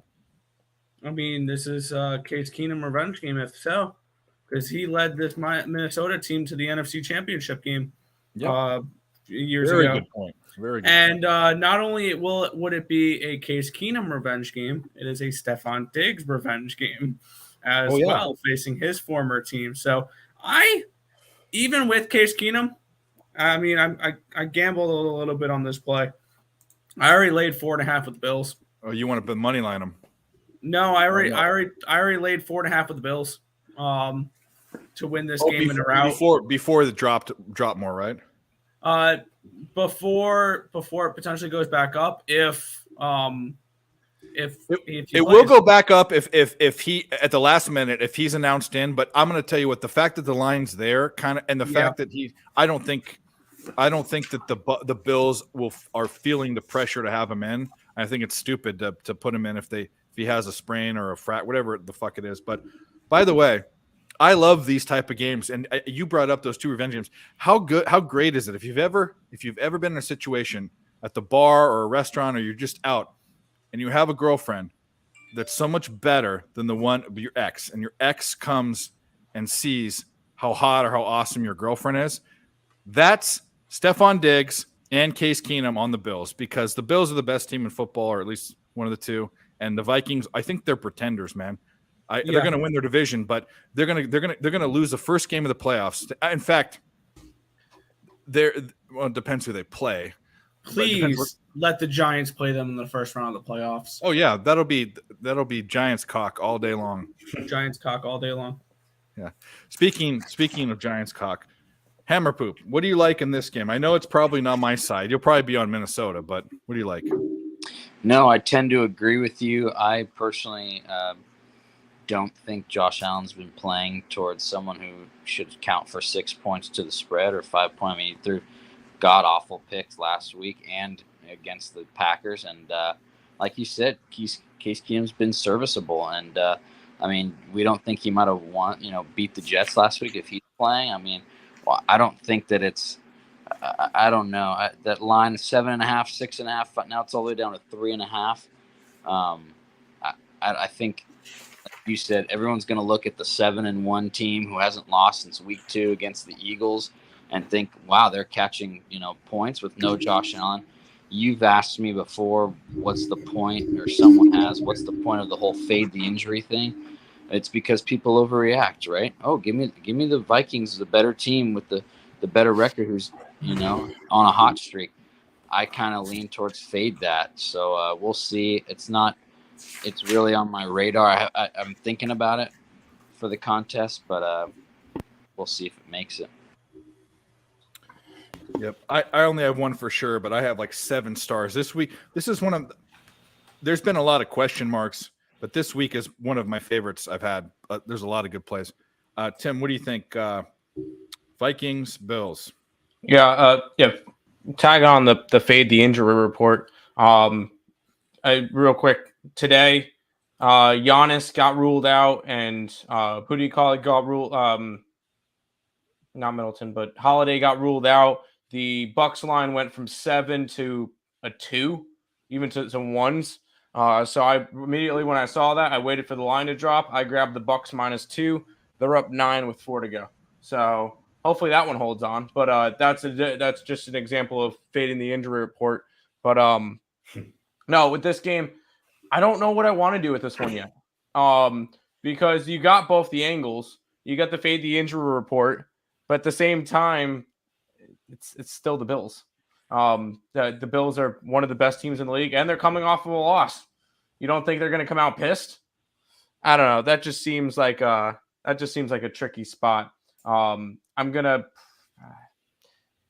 to end up staying off the game completely. But that's just me. I just got reminded of this. So we shunned him 3 times so far. We have 2 more times to shun him, and this is the perfect game to talk about. Terry's 2 favorite teams, the Vikings and the Bills. This would have been a very good spot to hear what he thought about this game. Terry, shun number 4. LJ, what do you think about in this game? Do you have anything? Do you have a Justin Jefferson prop or something? No, I don't. But I am. I've already took the Bills -3.5. They're gonna destroy Minnesota. I already considered the Stephon Diggs angle facing his old team, but I didn't consider Case Keenum because I forgot he did play for them. So I see all that written all over it. The Vikings are 1-2-1 ATS on the road, which is a losing record. The Bills on defense is only allowing 9 points at home, averaging 24 points in the first half, while the Vikings are only averaging 9 points on the road in the first half. So I'm going to go first half Bills, full game Bills. They're going to destroy Minnesota. I love it. I think I'm really close to making this a circle play. Really close. I just have so many other games I love. Love. Anyways. And I think the Vikings are fool's gold at this right now with their record. It's nice and pretty, 7-1. But let's go through the teams that they have beaten this year or played this year. And let's do it. Ready? Here we go. Yep. I don't know if these in the correct order because I'm going to go on covers and do this. I'm just going to list off all the teams. You hate covers, or is it Terry that hates covers? Terry hates everything. Everything that Nick uses. RotoWire and Money Puck because I love them. Or I don't love RotoWire. Everything that Nick likes. Yeah. Candy canes and unicorns and everything. Yeah, all right. Starting from week 1 to last week. Green Bay, massive disappointment. Philadelphia, they got blown out. Yeah, they lost. Best team in football. The Lions at home, they did not cover. The Saints in London, they did not cover. The Bears at home, they did not cover. Miami with Teddy Bridgewater and Skylar Thompson. Arizona, who's been massively underachieving this year, and the Washington Commanders, and they did not cover against the Commanders. You know the problem, and I agree with you, but here's the problem. They've got their remaining schedule, and when you said that, I pulled up their remaining schedule. The Bills, they lose. The Cowboys, they lose at home. They have the Patriots at home, too. They might lose that game. They have the Jets at home. They have 3 home games in a row. They might lose that game. The Lions at the Lions, they win that game. The Colts at home, they win that game. They have the Giants at home. They could lose that game. They have the Packers in Lambeau. If the Packers decide to get their head out of their ass, they could lose that game. And then they have a game at the Bears. And I'll say this about the Bears. The Bears have shown little. The Bears should have been the worst, absolute worst team in football, in my opinion. And that trophy goes to the Texans. I'm sorry, LJ, but it's true. they could lose. They potentially could lose one of the remaining 7 games. Well, no, sorry, 9 games. 1, 2, 3, 4, 5, 6, 7, 8. Of their 9 games, they could lose 1, 2, 3, 4, 5, 6, 7. They could go 2-7 potentially their last 9 games, and what would that put them at? That put them at 10-7. So with the division the way it is, they'll still make the playoffs. they'll still win. But what I'm saying everybody is in that division around them has laid down and fucking died. yeah. Oh no, they're division winners. I mean, I didn't They're even know what division winners and then go out in the first round.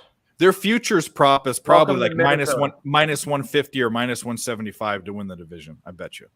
It's Probably not even 200, minus 300. The last time I checked, there wasn't even odds. yeah. They're there a should- lock. yeah. It there would take shouldn't be the odds. biggest collapse in football in order for them to. And if any team to do it, it would be Minnesota. Anyway, we'll know get to how the next game. Minnesota's Hammer poop. You talked about this game. We all talked about this game. We'll go on. Detroit and Chicago, another semi-interesting game just because it's a bum fight.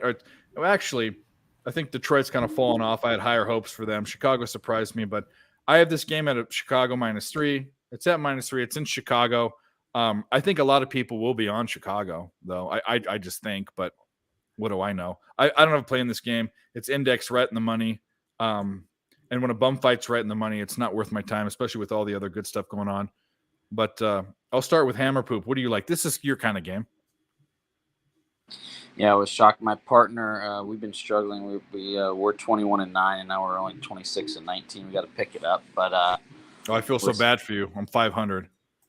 You're 500. Nice. Yeah, No. nice. No, We've had one winning week. No, we're 26-19.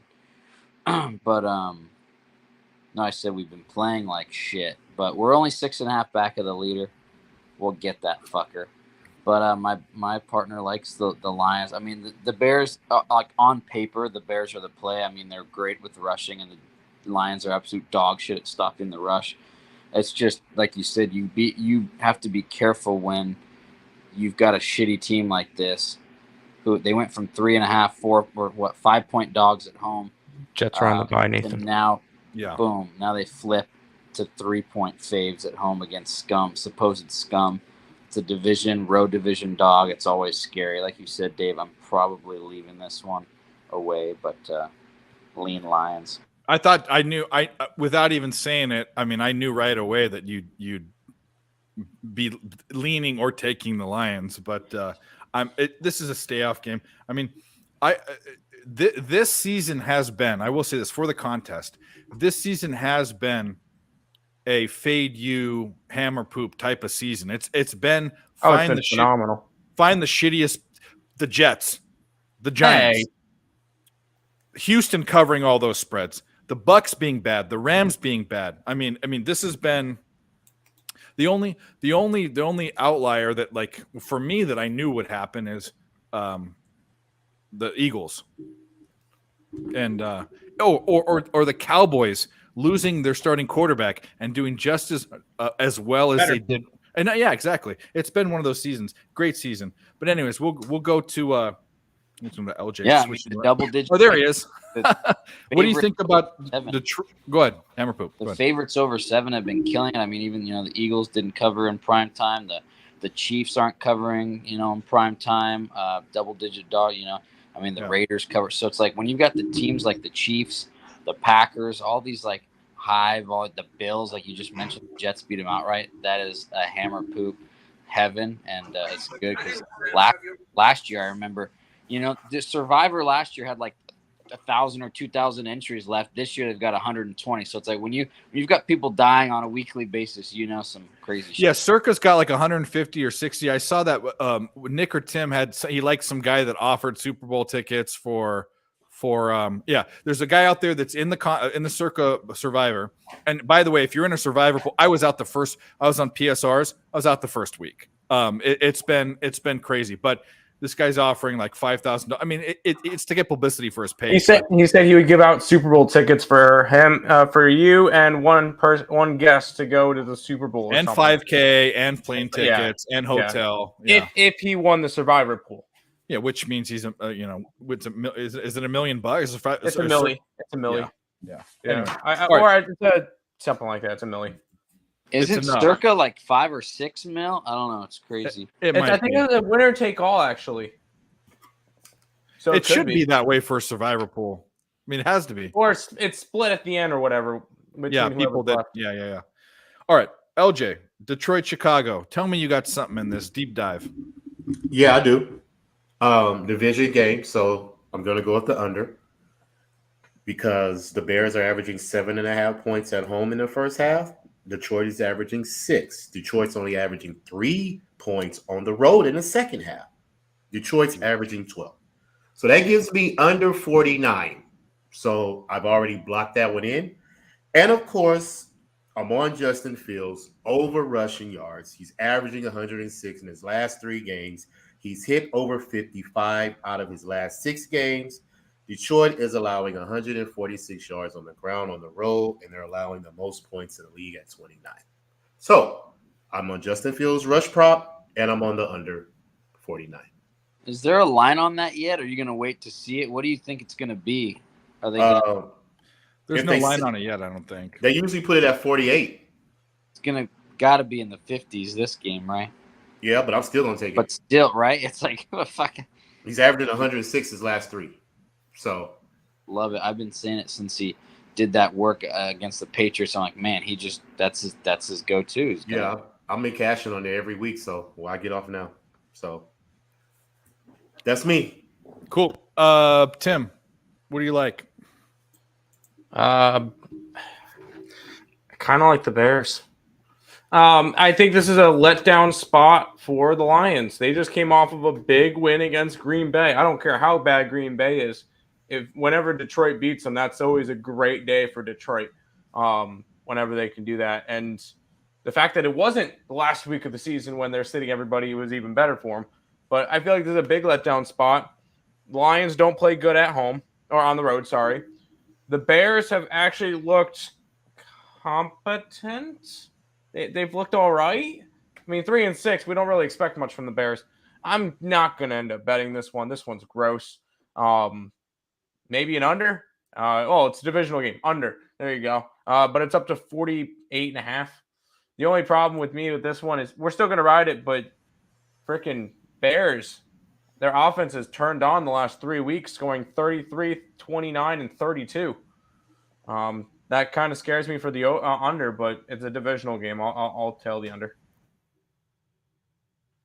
Nick, what do you think, bud?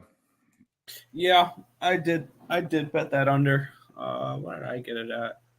I think I got it at that 48.5. And I do expect offensively for Detroit to regress because they were crazy out the gates and they've definitely slowed down since. I got 48.5 on this one. I got the under. Continue to ride divisional unders and expect this. I mean, this Bears team, I expect them to run the ball a lot. So I could see this being a lower scoring game. I don't like the side at all. Just the under 48.5. Cool. Well, yeah, there are better spots. It's semi-intriguing because it is a crappy game, but they're a lot better. We'll move on to the next game. Denver and Tennessee. Denver, what a disappointment. Tennessee, they're, still in the mix. Actually, what's their record? Look up their record real quick. 5-3, right? Yeah, that's what I thought it was. So they're are they the best team in that division? They are, right? I mean, don't tell. Oh, by the way, fifth shun. Don't tell By Terry. default. Yeah, they are by default. Who should be shunned that everyone else understood that the Titans were a decent team, and actually he was on the Titans. Never mind, he liked the Titans. Me and Nick were all over the Colts. Yeah. Look how that's worked out. But I mean, the Titans are what they are. Here's the thing about the Titans: they are what they are. Well, they are what they are, but what they do is great. They have a defensive coach. They have a defense. And they have the best bell cow running back that we've seen since there were bell cow running backs. I mean, there aren't those anymore. He's an anomaly. It's running back by committee. It's these Christian McCaffrey, Taysom Hill type Swiss Army knives.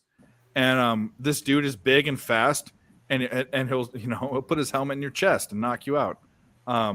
Derrick Henry rushing props have been money all season. They keep going up, and he keeps hitting them. So I'll probably be on that.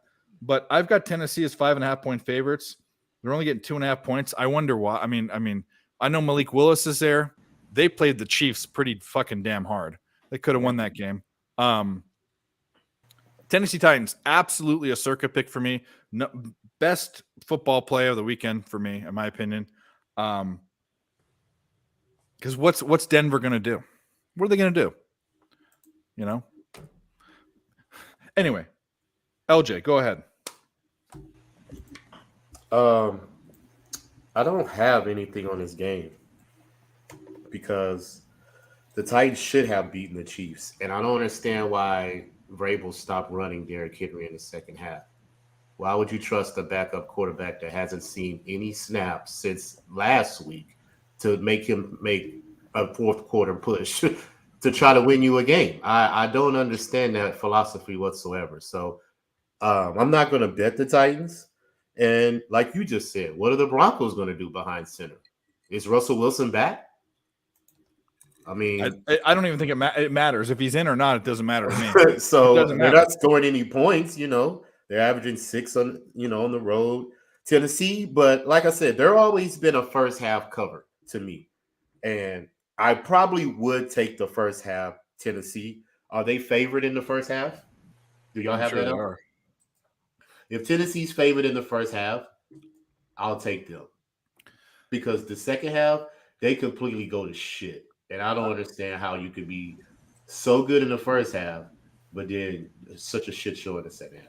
By the way, Nathan, it's too much. And it's like 23 or something. It's too much. I thought it was like 30. 30. It's like 30. Yeah. What I'm going to say, I'll quickly touch on that game. I grabbed 34 at the Buffaloes. Also, USC plays UCLA next week, so this could be a look-ahead spot for them as well. What you need to take right now is you need to be taking props because Caleb Williams rush props or Travis Dye rush props or passing yard props in this game, not the total. But anyways, LJ, keep going. No, that's all I said. Like, I don't have a play on this game. I can't trust either side of the offense because even if he runs Derrick Henry and he gets his rushing prop, what else is he going to do with that quarterback? Is Tannehill going to come back? I mean, it's just too much uncertainty for me to try to bet this. But no, I got you. Like I said, I don't have Tennessee's game up yet on my book. It's not on my book, so I don't know what the first half spread is. But I would like pick 'em or something. I don't think first halves are up till a little bit later. Okay.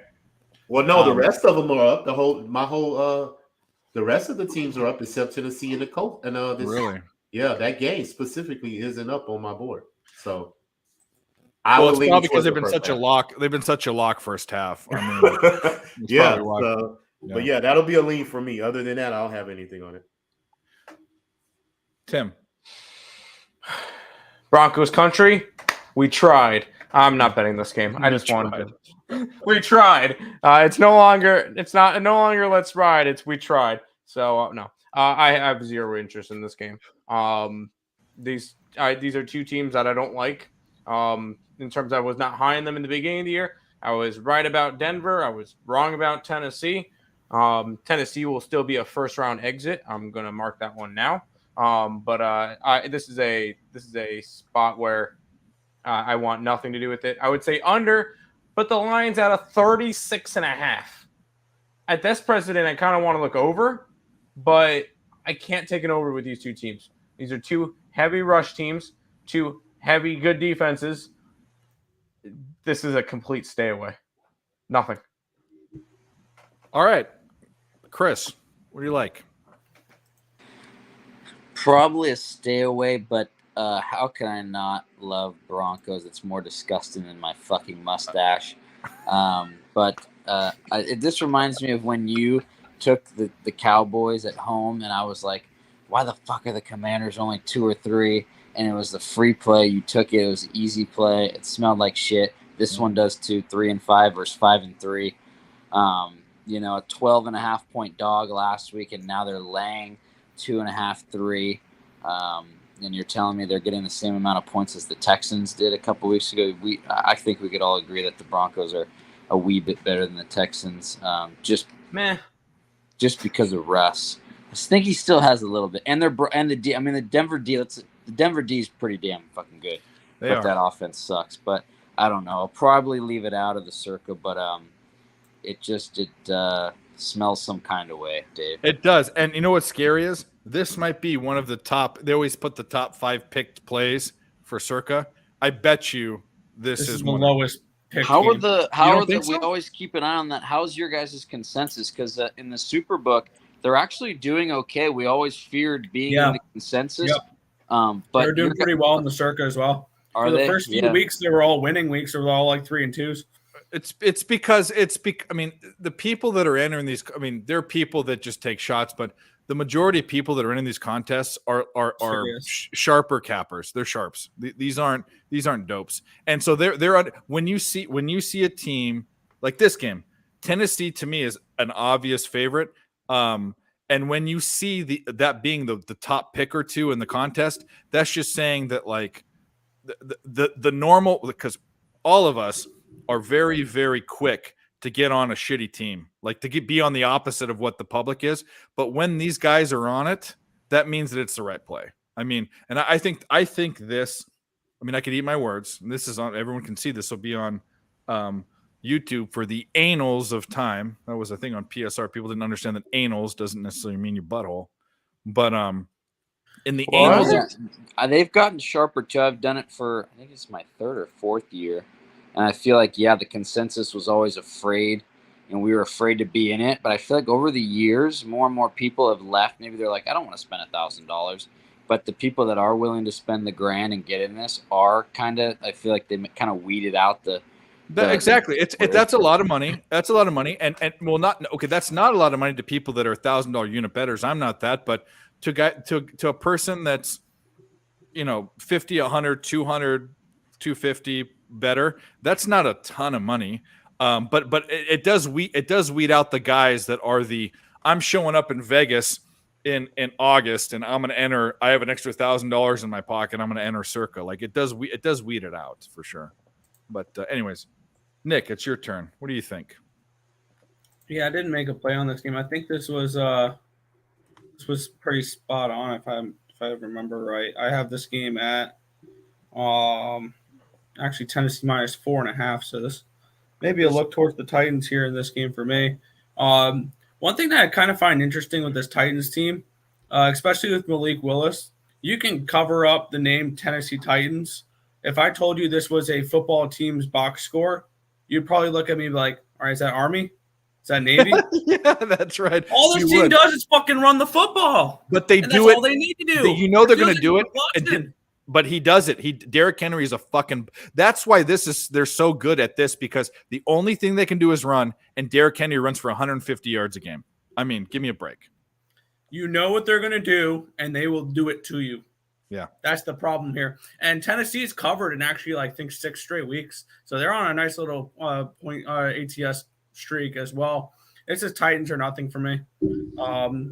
Maybe if you're looking, 36.5 is stupid low. Maybe the Denver Broncos team total under, because this Titans defense has been pretty decent the last few weeks, and I'm pissed about that Monday night game or Sunday night game, because I was sitting there in overtime with Titans plus 500 in my pocket.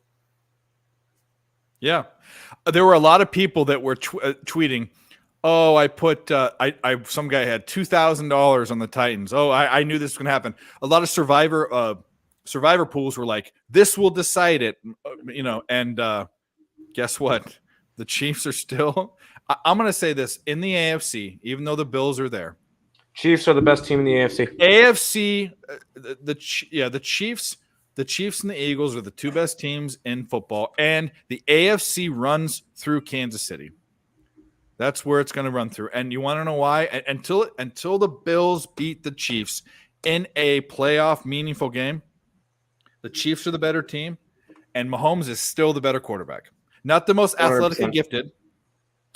He's very athletically gifted, but but I would say that Josh Allen overall is more. Mm-hmm. but Mahomes is still Mahomes the best. Mahomes is now unarguably is it in or unarguably? Without question, we'll just say that.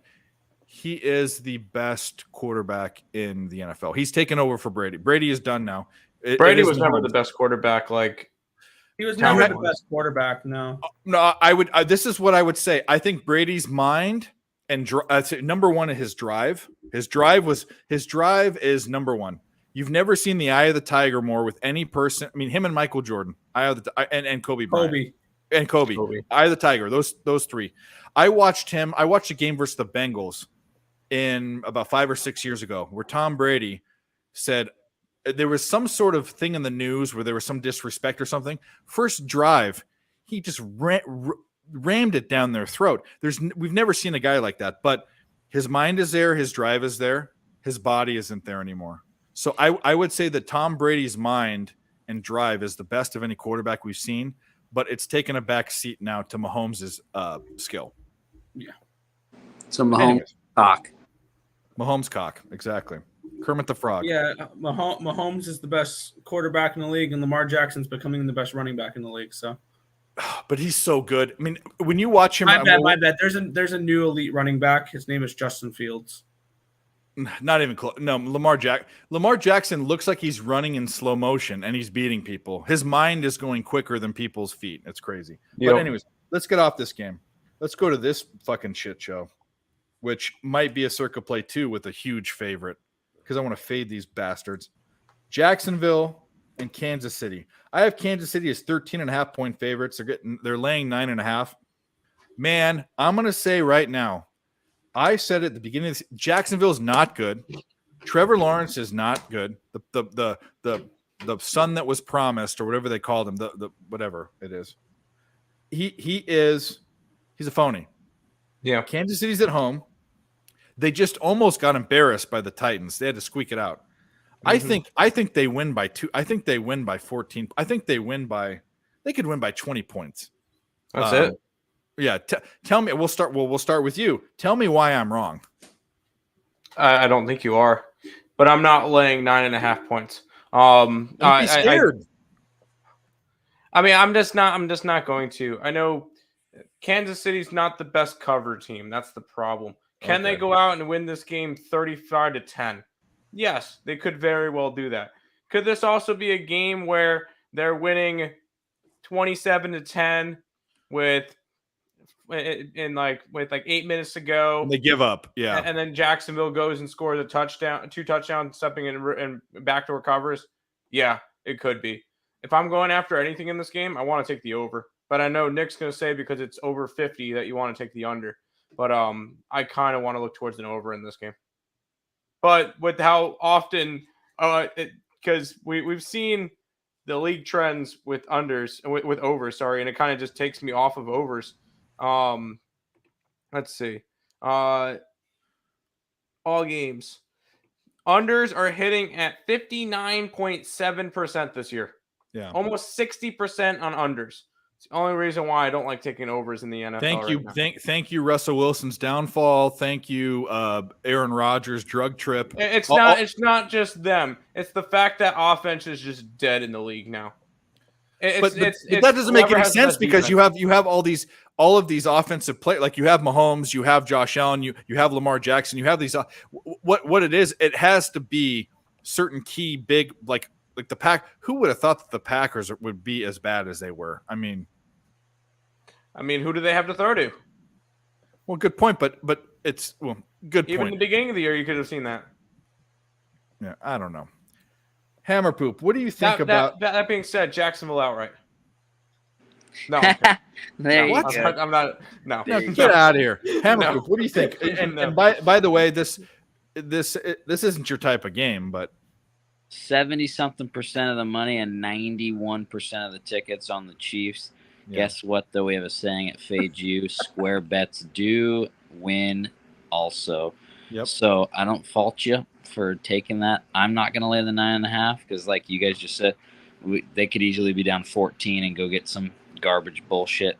But not much on my radar. Although I know that dogs of over 7 this year are like, I think I want to say, or maybe dogs of over 3. Dogs of more than a field goal are like 60 something, 62% or something. So beware. But this seems like a good spot after they just look kind of laid a dud on prime time.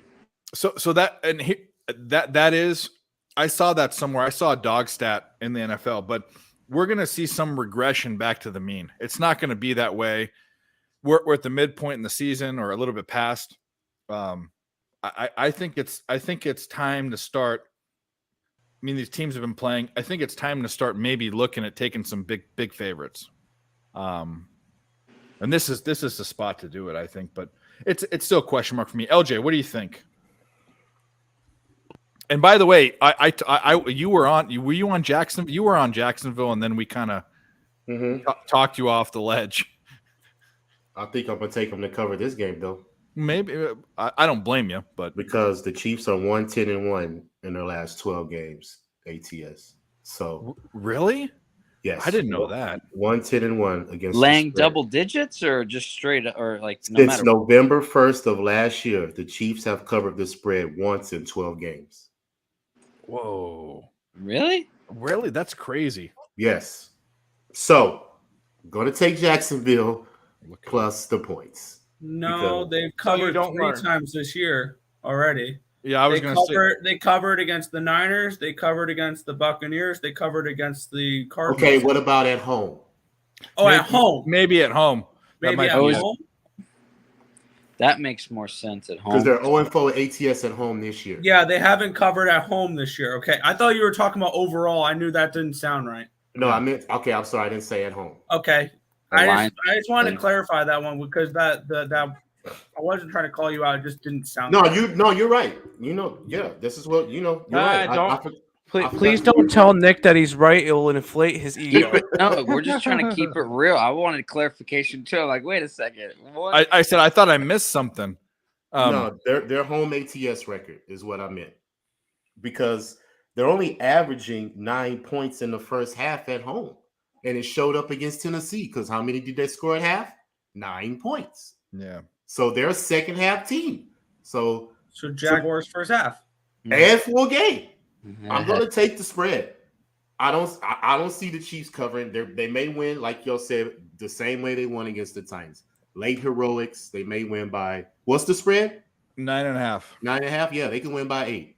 Well, you know what I think I'm going to hope for this game. Touchdown. I'm going to hope for this game. This might be a better life situation. I hope that it's close at halftime, like maybe up by 3 or maybe tied. Because if that's the case, they'll cover whatever. And if they're tied at halftime, the spread will be 9.5 or 10 for second half. I might bet the second half, but because we covered live when we were on live the other night, they were plus money to win the game, and we took it and they won the game. So, but I am going to think about Patrick Mahomes' passing yards prop because the Jaguars are allowing 280 passing yards on the road. And Patrick Mahomes has went over 280 his last 4 games. So I do believe I will be on that 280 passing yards. Almost certain, because I can't go against that. That's a lot of yards, passing yards on the road. Supposed to 186 at home. That's almost a 100-yard difference. So yeah. Man, oh man, this looks. Has everyone gone in this game? Nick, did you go? Which game? Jacksonville, Kansas City. Yeah, I have the under in this game, under 50.5. This has like 41-7 written all over it, something along those lines. I'm not high on Jacksonville, and we could see Kansas City come out here and dominate after not looking good last game. I think I had this game power ranked around 11. So this is but it's a total above 50 for me. And Tim said that unders have been hitting close to 60%. I can't remember the last time I bet an over in the NFL. I can't remember ever hearing you ever bet an over in the NFL. Period. I have to look that up. The last time I bet an over in the NFL, I'll get back to you on that one. But it's under for me, under 50. I can say I can remember some overs, but they were last season. I haven't bet a ton of totals this year in the NFL. but I can remember the last over was a Rams game at the end of the year last year. I have to go look it up. Look at my Prime time unders, the Earl Cox all over. Yeah, the Earl Cox. All right, next game. The Browns and the Dolphins. A game I'm not on at all, but maybe something. I don't know. 3.22 is what I have Miami at. They should be laying 3.22 points, and it's 3.5. So that's pretty right in the dot, right? I'll start with Nick because I know he indexes. Where's your index at in this game? Which game? Sorry, I was trying to find my last over. I bet Browns Dolphins, but I'll wait for you to do that. But we'll start with LJ then. You can look at. I have it at a 3. Sorry, I just had to get the document up. All right, look that up. LJ, what are you looking at? Browns and Dolphins. I'm looking at the Browns to cover because they're 3-1 ATS as a dog, and they only allowed 12 points on the road in the last 3 games, I believe. I think that's right. Yeah, I think I'm gonna take the Browns to cover. I think Tua has been getting lucky, considering the competition that he's played, and I think the Browns are step up. I like the pass rush with Myles Garrett and the defenders on their side. I think they can get at Tua, disrupt him, and I see a nice little prop as well. Tua's averaging 239 passing yards at home. The Browns are only giving up 144 passing yards on the road. So I think I'm going to take Tua's under passing yards prop. But I got to see what the number is and see if it correlates. But I'm leaning considerably almost to the window with the Browns plus the points. Possibly money line. Outright. Okay. Hammer poop. Love what LJ said. Line open around 4.5. All the tickets are on Miami, but the line's coming down. Why is this 6-3 against 3-5 at home? Why is it only 3 points? It's kind of stinky. Only thing that scares me is Browns are coming off a huge primetime thumping of the Bengals, but I agree with them. Like Tua's taking advantage of a bad Lions team and bad Bears team the last couple of weeks. So, but yeah, I leaned hard to the Browns. This might be a super contest play. Really? That is disgusting. Okay.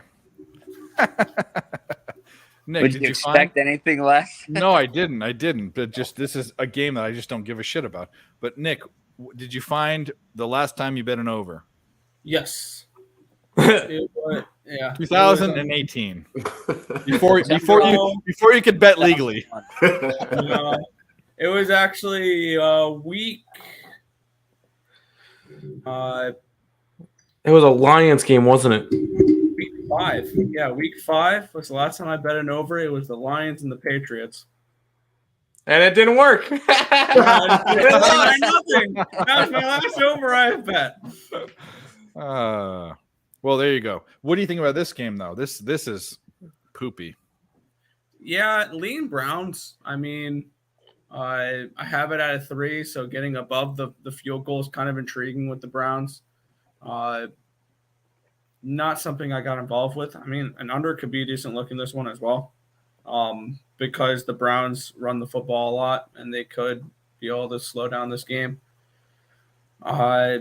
The Dolphins, though, I mean, that offense can easily put this game way over the total. So who knows? If I had to get to the window, this one is the Browns. All right, Tim. I guess we're all on the Browns. I mean, I'm not on anything, but everyone else is. I'm currently sweating out this Bucks Thunder game. Double overtime. Double overtime because I have Milwaukee -2. They're up to SGA hit a 3. There was 0.6 seconds left. Oklahoma City was up 1. They fouled Lopez. He made 1 out of 2 free throws, and it's in double overtime now. So I'm in the middle of a roller coaster. Anyways, I want the Browns to win. I don't think I'm betting this game. I would really like the Browns and Vikings to win this week so that I can say that the first place New York Jets. But in this game, I kind of want to lean towards an under. Kind of want to lean towards Cleveland plus the points. But I'm probably not going to bet this game. I have other interest in this game rather than betting it, and that's hoping that the Dolphins get whooped. That's just me, though. Because of the Jets, we got it. Yeah. All right, so we'll go to Houston. We'll go to LJ's backyard. Houston and the Giants. I have the Giants as 7.63 favorites. They're laying 4.5. I know this is a dog line, and I know that Houston is 4.5? covered in spots. What? I see It's 5.5. a 4.5. That's what I have written down here. Am I saw a wrong? 6.5. Oh wow, it's dropped to a 5. Why is it dropped? I don't know. Let's That was a investigate. 6. That was a 6.5. I mean, at 5, I'm more intrigued with New York. Well, even though that's, I but put they these didn't in open a at couple 5.5. hours ago. I'm looking at 5.5 according to covers. Okay, so I was on covers and got 4.5, so that it's gone up. I'm since- looking up the injury report right now. Hold Yeah, you heard it here first on Nerd Talk. on. Nerd Talk cock. I've really got no significant injuries. Couple of Q tags on the Houston side, but nothing on the Giants So that means side. it's probably money that came down Probably money then. on Houston. yeah. Weird. Shut up. I don't know. Okay. I saw it at 4.5 earlier. I mean, I wrote it. I did this like 4 or 5 hours ago. Can I predict? I think I know what LJ is going to say for this game. I think I already know. It's Saquon Barkley rushing props. Probably. Well, we'll get there. No, I have 4.5 at a bunch of places. Opened at 6. DraftKings 4.5. Unibet 4.5. WinBet 4.5. It's 4.5. Which, by the way, is a dog line. Which is a dog line, but 5.5 is a dog line. 4.5, not as much. I It's 5.5. Those are that's the devil's spread. Well, 5.5 is a shoe in dog line, but 4.5 for me has been. Here's the deal. I don't give a shit. I think I'm Giants. I'm getting 3 points of line value at 4.5, 2 points at 5.5. Give me 5.5. I'll still take them.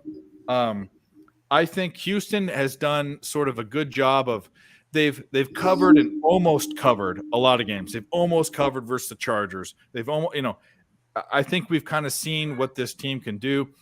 Damian Price, he's a good player. Yes. Mills, I don't know what's going on. The rest of the team, I mean, Brandon Cooks, I don't think is going to be playing either. Yeah, He's got a Q tag on his name. and Lovie Smith looks like the Black Santa Claus. I love his fucking beard. I fucking love it. But you remember how like clean he looked back when he coached the Bears and went to the Super? You guys were like little kids, but when he went to the Super Bowl, he was like clean cut. Now he looks like the crazy grandpa. Anyway, that's neither here nor there. I love the Giants. Love the Giants. It's probably my second best pick. It's definitely a circa pick for sure. And I'll start with Houston's finest, who has bet against them this year, by the way, which is a sign of a true capper. But LJ, what do you think? Giants, but I'm going to do it safer and just take the under because Houston is only averaging 16 points a game. They're only averaging 10 points in the first half on the road, and they're giving up 20 points, while the Giants are averaging 12 points in the first half at home. So I believe that this will be a lot of running with Saquon and Dameon Pierce. And the Giants are 14-1-1 in their last 16 games to the under at home. So my play is going to be the under. Okay. I don't hate 41. that at all. And of course, Tim said it. Saquon Barkley, rushing yards. He's had 115 in his last 5 games. The Texans have allowed 117 rush yards in their last 5 games. So, easy play for me. Saquon Barkley, rush prop. It might be a look for Daniel Jones rush prop too, by the way. Yeah, you're right. It may be. Yeah. I love this spot. We'll start with. I'm gonna save the Giants fan for last, but the semi-Giants fan we'll go with next. Tim. I would have to look towards an under. This line has moved from 38.5 to 40.5, which is not in the right direction if I wanted an under. Or if I bet the under earlier because it's gone up 2 points. I have not bet it yet. I kind of look that way. I kind of look towards the Texans as well, taking some points. I'm not. This Giants team is still. They're a team that I would feel a lot. It's same deal with them as the Jets. I would feel a lot more comfortable with them as a dog. As a favorite, I do not want to go after them because they've been favorites. They've only been favorites twice this year, according to Covers, because Covers says they were a 1-point favorite versus the Cowboys and a 3-point favorite versus the Bears. Other than that, they've been a dog every single week. I do not trust them as a favorite. I would have to lean towards Houston in this one, but I'm probably end up not going to get to it. All right. Well, that's fine. Hammer Poop's got a black screen, so maybe we'll just go to the Giants fan. Oh, there he is. Nope. What are you making, a baby? No, I don't know if this is going to get in the contest, but have fun laying points at home with Daniel Jones, David. I don't know if that's it's probably 2-15 his last 17. I don't even know if he's ever fucking laid points at home. He's always getting points, and they still can't even cover. So how do you know then? But why the fuck? It does make you think, like we said, why on earth did this line go down 2 points when most of the tickets are probably on? And you're talking about injury report, and most of the money or tickets are on the Giants. It just doesn't make any sense. But God, this fucking Houston team is bad. But man, it sure does make me want to take it because it's so fucking gross. But I don't know. I like what the guy said under. I could see this being 17-10, something like 2013 final. You know what's funny is I thought the same thing, and you guys know this too. I'm more of an underdog better, a plus money guy better. But this week I like so many favorite. I think are we 2/3 through this week 10? We're in the second half of the season. I think we start seeing some of this underdog weird bullshit stop, and I think it regresses back to the mean. It might not. It could finish out the season where dogs and poopy plays are good, but I mean, who in the world can be on Houston here? Well, God bless them if they are.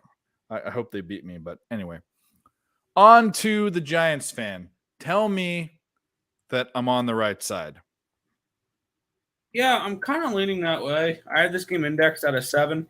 So at that 5, I do see a little bit of value with them. Well, NFL 2 points, that's pretty big. Yeah.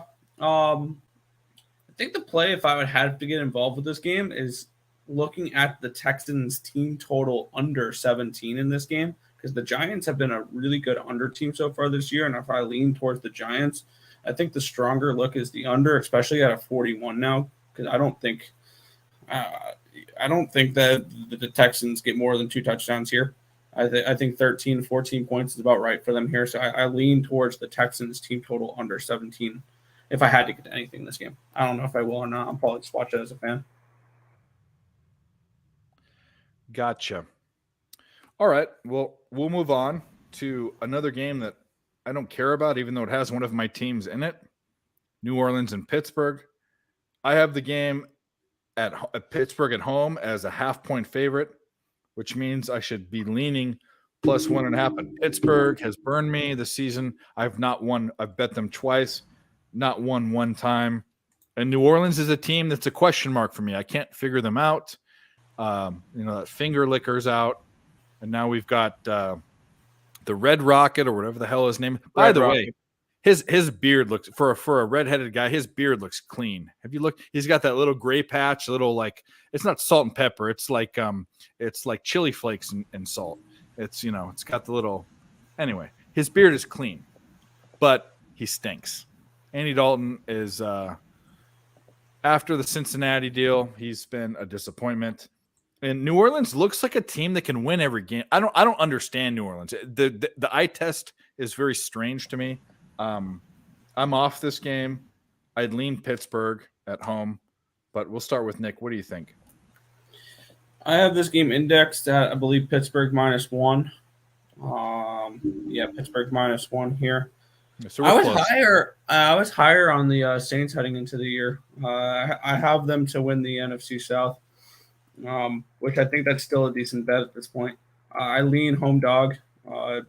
Don't know if I'm going to get involved in this game, and probably just going to end up passing on this one for right now, unless something presents itself. But this one's not one that shouted out to me. If I had to get involved to it, it's Pittsburgh or nothing, but it's a pass for me. All right.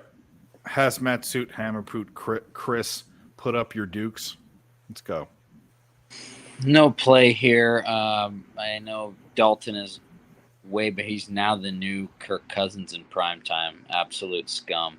You can trust him on prime time, but you can't. Like they did. They just raped the Raiders at the 10 a.m. spot, but then he goes to Monday night and just throwing picks. So,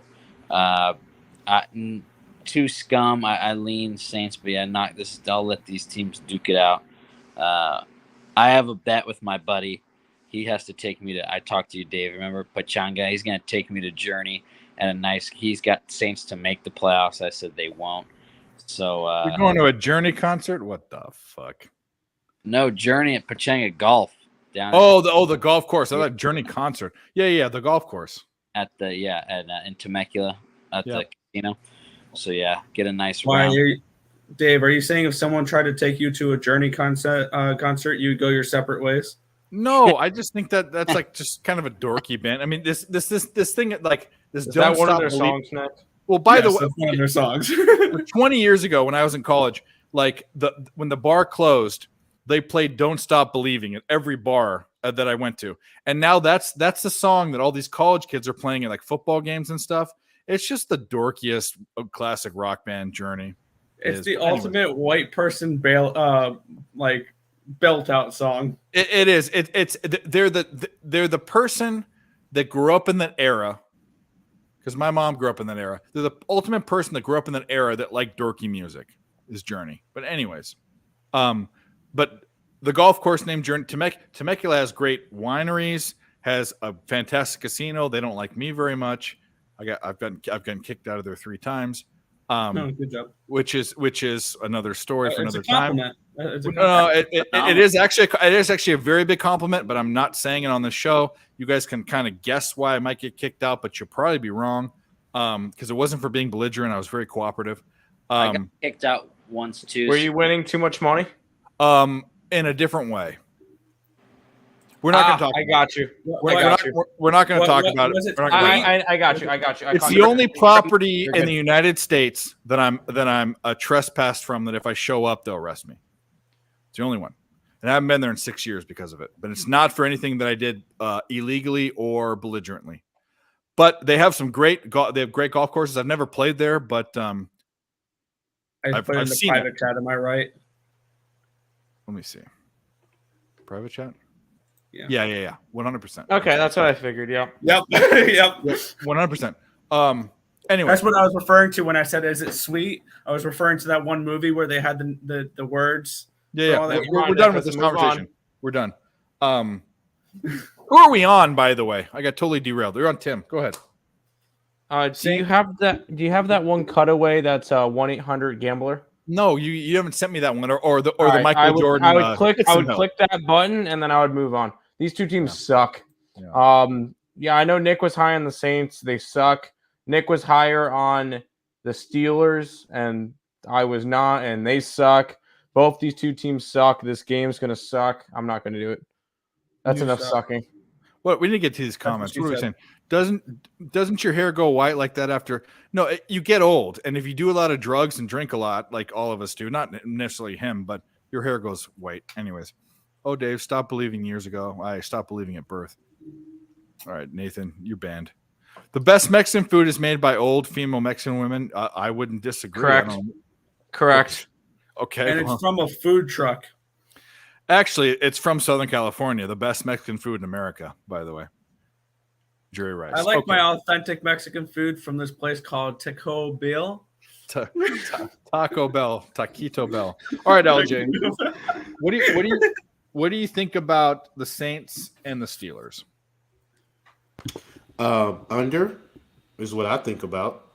Yeah. But I heard TJ Watt's coming back for this game. Yes. Well, there you go. I think Pittsburgh could get a nice little boost and possibly win because the Saints suck and Pittsburgh's at home. So, hey, I wouldn't be surprised if they won the game, but I'm not putting my money on it. But I see under pretty much. That's what I got to say. Well, let's talk. It's an intermission, first intermission for Wild and Ducks, which are 0-0, which Dude, blows are you every. kidding me? I fucking can't stand this team. I'm telling you right now, these goddamn motherfuckers. I hate. I love Terry. Terry's a great guy. This team is the most frustrating team in professional sports. The Minnesota Wild. Fuck them. Every time you're on an over and it should be an over, it's not. Every time you think they should do well, Flower fucks up. They get this weird. It's so fucked. This team. They are the Toronto Blue Jays of hockey. Shun, Terry. Come on. Can we bet this game? Can we bet? We can't even bet this game because the Wild are minus 159. I want to take. I would have bet them if they're minus 169. But should we take the under at 4.5? No, we have the over, so I was hoping for something, but we forgot the Wild don't know what a goal is. Have they been shut out in the last like 7 periods now? Yes, like, they this is can't ridiculous. score a fucking goal. They can't score against the goddamn Ducks. Something is fucking wrong. Money line second period, Ducks plus 130. Yes, bet the fucking Ducks. I'm all right. Yes. Money line second period. God. All right. This We're team gonna is go so frustrating. Ducks second period plus 130 is money line. I'm gonna go full unit. Wait a minute. They just don't you sass me? What is this? God. All right. Thinking. Yeah, yes, Done. JoJo. That's the whole point. Yes. I have a mush on Clippers. Thinks Clippers free money. If it's close, I'm going to do Lakers second half. It's 50 it's a 49. Yeah. Do it. You're going to Lakers second half? Maybe I do that too. Let's That's get doing gross. this and I'll do this. That's Go to the gross. next game. I'd rather do Colts- Cleveland second half over the Kings. Oh wow! what's I the almost score at bet right now in that Sacramento game? today. I almost did. I have the over in that game. Sacramento looks good. It looks really good. I'm gonna take the second half. Cleveland. Yeah, I got one 225.5. Yeah, that looks good. Thank God one of my bets does. Tonight sucks Jesus enough. H. I'm not going to pile that on by live betting the NBA. Oh yeah, Cleveland second half. The Kings are scrappy. They don't win, but they'll cover. That's crazy. No, I like the Kings. Oh, I live bet the Warriors at plus money the other night against the Kings. You know, I had Kings plus 8.5. All right, let's get on to this game because I'm going to do some live betting while you're talking about it. Colts versus the Raiders. One shitty ass fucking team that disappointed people, but not me because I didn't like them that much. And then the other team, the two teams I can't read. What was the first team I couldn't read that I said? We were just talking about them. Maybe I didn't talk about it. The Raiders. Oh, the Raiders and the Cardinals are the two teams I can't read. We're shit. When I bet them, I'm wrong. I have the Raiders as 3.5 point favorites, which means we should like the Colts. There's no way. This is the one team I will not bet for the rest. There's no way in hell I'm betting the Colts. They've got coach problems, quarterback problems, running back problems, defense problems. They're just diarrhea, like straight diarrhea. And it's probably I'm gonna start with the diarrhea king. Maybe that's probably good, but Can I go first with the Colts? Okay. Well, I wanted to start with. All right, fine. Let him go first. No. You I'll asked. rant for a minute, so let him go first. Tim loves poop with me. He's my little poopy brother. So you're on the Colts then. Who, me? Hammer poop. Oh, I lean that way. I agree with you. They're in shambles, but I mean, if there's who the fuck wants to lay any points with the Raiders right now? Yeah. That's all you got in this shitty game. I was expecting more. Oh, I mean, I think they might. I mean, Jeff Saturday. I mean, if he's as fired up as he was against Peyton on the sideline, maybe he'll get his team riled up. But I mean, fuck, dude, why are they not putting Big Dick Nick in? Why are they leaving Ellinger in? I don't get it. But maybe there was some fluky shit happening in the Patriots game, block punt, stuff like that. Like, game got out of hand for them. But I think the Patriots are better than the Raiders, so lean the points. Oh, man, should I think about it? I do. So right now I've got Tennessee as a favorite, New York as a favorite. I like Buffalo as a favorite. We are going to talk about a dog I like. We're going to talk about two other dogs I like. I can't think about betting the Colts. Don't even derail me. Tim, go ahead. I am fucking done with the Colts. I am done with the Colts. I am not betting them anymore. They are not being a circa play. I think we've lost every single fucking play that we've made with the Colts for circa. I have my Super Bowl ticket. I don't rip up tickets. It's in about 12 different pieces in my car up there. Like I stuck it in here. I stuck it in my Jets car. It's in there. I ripped it up to shreds. I am done with this fucking team. I'm done hearing about this team. This team is very, very frustrating because I was very high on them. Their defense is shit. Jonathan Taylor can't stay healthy. And their quarterback threw for, 40 yards? This team is garbage. I want nothing to do with them. I'm never touching them this year again. Thank you. I love it. Thanks for coming to my TED Talk. All right. Hey, but you got your fade the line Bucks, baby. 4-point win. There you go. Yes. LJ, what do you think about this Colts and Raiders game? Raiders first half. The Colts suck. So basically, I'll trust the Raiders to cover the points in the first half. But in the second half, anything could happen. So I'm going to get in and get out because I don't believe that Jeff Saturday can come off an ESPN TV set and coach an NFL team. Oh, we should talk about that. We didn't talk about I like Jeff Saturday a lot as a player and as a commentator. Is he in the Hall of Fame yet, or he will be if he isn't? I don't know. Anyway, he was a great offensive lineman. But how do you hire someone that has no? He probably got him at a cheap price because it's his guy. So you got to understand, a professional seasoned coach is not going to take this job right now.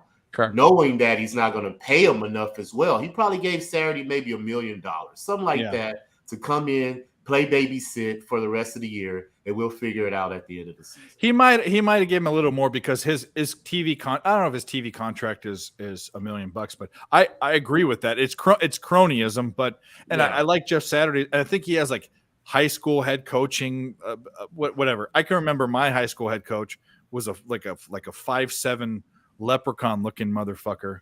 I don't know if Hazmat Suit knows who Coach Toner is. He was later on in St. John Bosco's.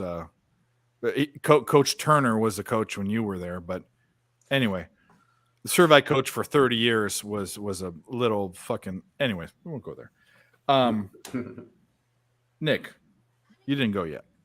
Go ahead. I've made a meme with this Colts team. I'm sharing my screen. This is me with the Colts every week. Is a Vicodin? I don't know what the fuck it is, but it's just something that you keep going back to. That's hilarious. And I fucking love pain. Give me the Colts money line. And Why? What the Why? Damn! And what? Actually, no. Actually, this is the one. Hammercock play of the day. I get the hammercock. Fuck yeah! Let's go. I don't think it's. I just played that, but that's retarded. What are you talking about? Who money line? We trusting the Raider? Yeah. I mean, I sprinkled the money line. Oh, by the way, send me some of those tortillas, please. Corn. Yeah. I bet +6, and I put a half unit on the money line. Is Matt Ryan? Why is Nathan talking about Matt Ryan? I don't know, but he's Matt Ryan is not starting, and I'm surprised. I'm surprised this isn't the poopiest play of the week. It, The no, Colts it is. It's Firing the, their head coach, a rookie quarterback. I mean, this should be the poopiest play on the board. Give me the Colts. Not only give me the Colts plus the points, give me them out right here. And I know I sound crazy, and I just love pain, and I keep going back to this goddamn team. But I'm on the Colts again, +6, and on the money line. all right. Let's take a little breather. What are the Lakers' second half? What is this telling me? Second half isn't coming up yet, but live. Because Hammer Poop, you want to take them second half, right? So they're saying I'm right looking now. right now. Okay, I'm not getting second half, but I'm getting a live bet, and the live bet is Lakers +3.5, which means they think the Lakers are going to win the game. So if they think the Lakers are going to win the game, why aren't you taking? Okay, so this is weird. The live bet.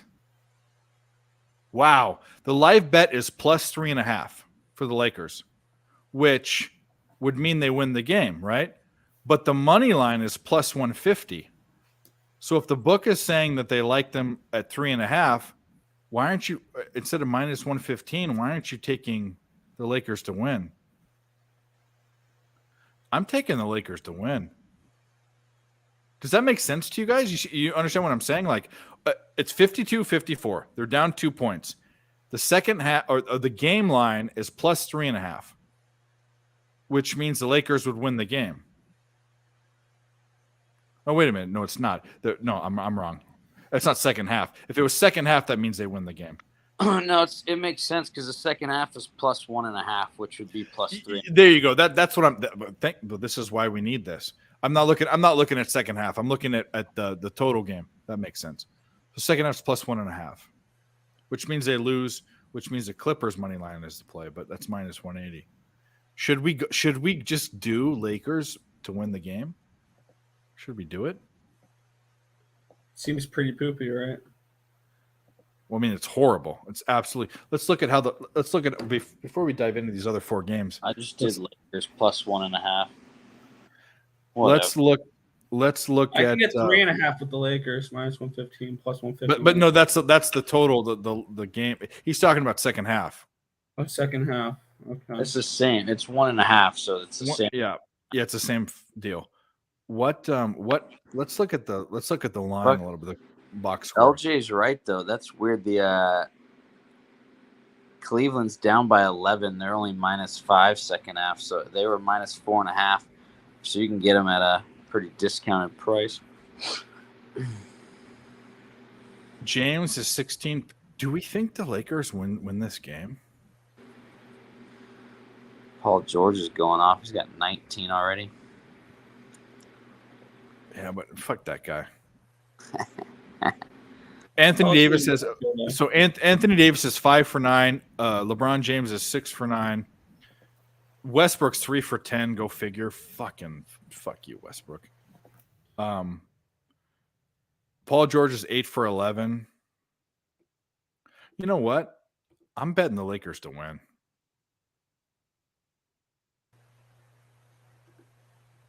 Down 2 points.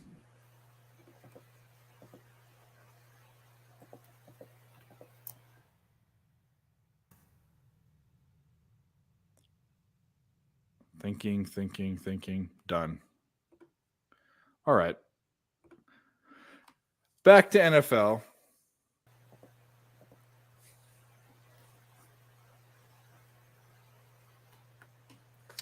All right.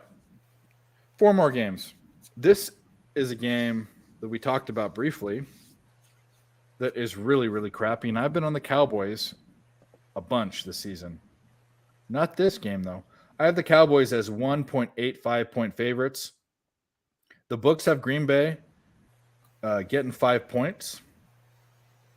That's way too much line value to ignore. I'm on Green Bay and I don't know why. It's a 5 line. I don't know why Dallas isn't like a touchdown favorite here. Green Bay's so bad. I don't care if they're at home. They're bad. But I'll just go with Hammer Poop. I bet you're on the Packers. Oh yeah, 5 dead. Oh numbers, yeah. right? No games land 5. Actually, a couple games have the last couple weeks, but we love those dead numbers, like the Earls say.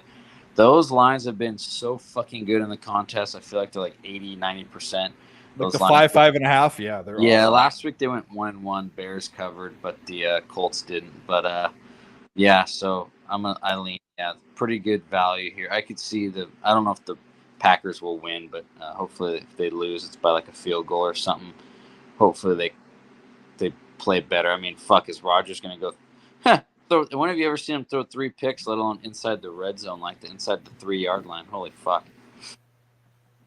Yeah, I'm on it. LJ, do you like your favorite team, the Cowboys? No, I don't. And actually, I think I'm gonna sprinkle Green Bay to win. Whoa! I think they're gonna upset the Cowboys. Whoa! I mean, he's gonna have to win sometime. That's a So, boy. and I do believe this is a setup. I think Green Bay will stop the run. They're only allowing 83 passing yards at home, so I'm taking Dak Prescott's under passing yards as well. Dallas is 3-0 ATS as a favorite too, so I think that streak will end. But I'm definitely going to take the points because I see this a 2020 game. But I think Green Bay can win it at the end with a game-winning field goal. That's how I see this game happening. So, Yeah, I think it's too many points too. I think Dallas wins, but it's so tough to bet the Packers. I mean, they're in disarray. Tim, what do you think? Is this a buy low spot on the Green Bay Packers, Nick? I think so. I've been waiting. I mean, they've been in a buy low spot since the beginning of the year. But anyway, goals actually scored in Minnesota here, who? and it was a fucking beauty. Who scored? That looked like a lacrosse goal by Trevor Zegras. I think that was Zegras. Yeah, that was fucking Ducks? filthy. Ducks. 1-0 About Ducks. damn time. Anyways, I want nothing to do with this game. Maybe an under. I think that's I have a what we half gotta do. unit. I have a half unit on the Wild, and I have a full unit on the Ducks third period because Terry period? sick shun. Don't Yeah, tell that me was to a bet the filthy shitty goal. fucking team. I'm a man of my word. I will lose up to 5 units, betting a half a unit. But this is absolute dog. This team is fucking dog shit. They really are. With Sorry, that Terry. said, They are. Nick, what do you think? Dallas, Green Bay. I am on the same page as Houston's finest here. Give me the Packers outright here. Outright Packers. Getting 5, that's absolutely disrespectful. I get it. They've been really bad, but I believe this is in Green Bay. It is. This is in Green Bay, and Rodgers has not been a home dog of more than a field goal in his career, I believe. And this is a spot here where give me the Green Bay Packers. And Do you think that Rodgers might be, because Rodgers is this weird, he's in your head type of guy. Do you think he's trying to show up the Packers organization by like not being like, oh well, I threw it in the right place. Well, I did my job. He didn't do his job. Like, do you think he's trying to like not tank, but not do as well as he could? Like, not like if it was Brady would be like, okay, you didn't do like I will do everything I can to help you. But maybe Rodgers is like, well, I'm going to put it there, get it. I'm going to throw it in the right place, get it. You do your job, I'll do mine. offsides, no fucking goal. No goal? Because why would we get a goddamn goal in a Wild game? I fucking hate this team, and I fucking hate this shit. This is the thing about the Wild. Even when it's not the Wild's fault, they don't do it. Even it's like Flower, they don't score enough points, and Flower doesn't give up enough points. It's like you can't ever do it. But back to my question. Do you guys think that Rodgers is in some weird way trying to sabotage? Rodgers just wants to be done with football at this point. So the answer to that question is yes, then, right? Yes, he wants to be done with football. Hey, all I could say, Green Bay Packer fans, You can't fail in the NFC Championship game if you don't make the playoffs. I don't think they make the playoffs, bud. I don't think so either. Yeah. Dads, I have to run. I'll All right. share my picks with you on I'm gonna see what everyone else has and something that they don't have. I'm gonna do. Well, you could do Panthers for me because that's tomorrow. Give us whatever you got now because I don't like that wait thing because then it never comes. So Yeah, I'm gonna join you on Friday. But okay, Panthers tomorrow night plus 2.5, plus 3, whatever it is. that's the only one. You don't have anything for college football or basketball? But we're gonna be on. I mean, I'm sure you're gonna do the one we just did, right? I mean, Packers plus 5. Someone's gonna get that. Yeah, you're right. And All no, right. we can share. You want my college now, or no? I mean, No. Ours- It's anything tomorrow. Anything tomorrow or NFL. oh no, I don't think I have anything yet for Can tomorrow. it be a Friday game? Yeah, I can. Here. All right, that's fine. Carolina plus 2.5. Plug your shit. Go make your baby. Let's go. Razorbacks. Fade You Sports with a U. We have two of the dads are only 3.5 back of the first place in super contest. They're 29-16. The leader has 32.5 points, so they're 3.5. All of us are over 500. We're looking good. So listen, I'm at Hazmat Suit 23. As you can see, we got some poopy plays. It's a good little podcast. They got a podcast. They got a page. They got everything. Those guys are good. Hey, by the way, still haven't got an invite for the podcast. Love to come on. Dave, yeah. When do you want? We do them Wednesday at 4. So right, it actually be right before this one. We do our little like preview NFL. So you want to do it next week? Let me know. And I'm just joking. Whenever it's clever. You and Kmart. Kmart's been on the show. I watch your guys' podcast. I watch your YouTube shit. It's great. No, yeah, come on next week, and then we do a weekly recap during typically halftime of the Sunday night football game. It's fun. We kind of like go over what our records are and what we're looking at, maybe narratives from the week before. So yeah, That'd probably work out a little bit better because I do LJ's on Sunday night, and that would be right before because LJ goes off in the fourth quarter. So okay, beautiful. all right, dude, we'll see you. Talk to you soon. Later, brothers. Let's hit the chat. We all talked about this Dallas Green Bay game, right? No one's left out. Okay, let's hit the chat real quick. JoJo, Packers. Yep, isn't take the home dog when it's flat out 5. I have 4s and 5s and 5.5s. Love it. Packers first half. We said that. Shinley Woodley fucked Rodgers up. Well, okay. Well, I don't know anything about that. Well, LJ got a new follower, Markel. Thank you. Yep. By the way, if you're on my channel, go to ESB. Go follow ESB on YouTube. Go follow Nick and Tim. I should be posting your guys' Twitter handles too. But anyways, Don't sweat Giggity it. It's Gaming in our for thing. Tim. Nicholas Earl, I think it is. What is it? What's your Nicholas Twitter? _ Earl. Yep. And then LJ from Houston or LJ from H-Town on Twitter. Also, what's your YouTube channel's name? Is it Raw Talk? Raw Words podcast. Raw Words. There you Yeah, go. Raw Words. I'm on that. So let's move on to the two other teams that are another shit show, but I'm actually kind of looking at it. Granted, there's an injury, a big injury, and I don't even know who these backup quarterbacks are. The Rams didn't do a good job of thinking that Stafford would get hurt, but Arizona and the LA Rams, I've got the index Rams -5. It's at -1, but it's all about Stafford. Has to be. And I don't who's his backup? I looked it up and I forgot his name. Let's look it up. I have not a clue. Rams depth chart. And he's in concussion protocol. So you know that's not something they can control. John Wolford. Oh no, they can. Well, I don't think they can. Well, they shouldn't be. From They Wake shouldn't. Forest. He's 27. He was Play Wake Forest. third season. I don't know if he was even drafted. And then Bryce Perkins was from his second season from Virginia. So, I mean, they have nothing at backup quarterback.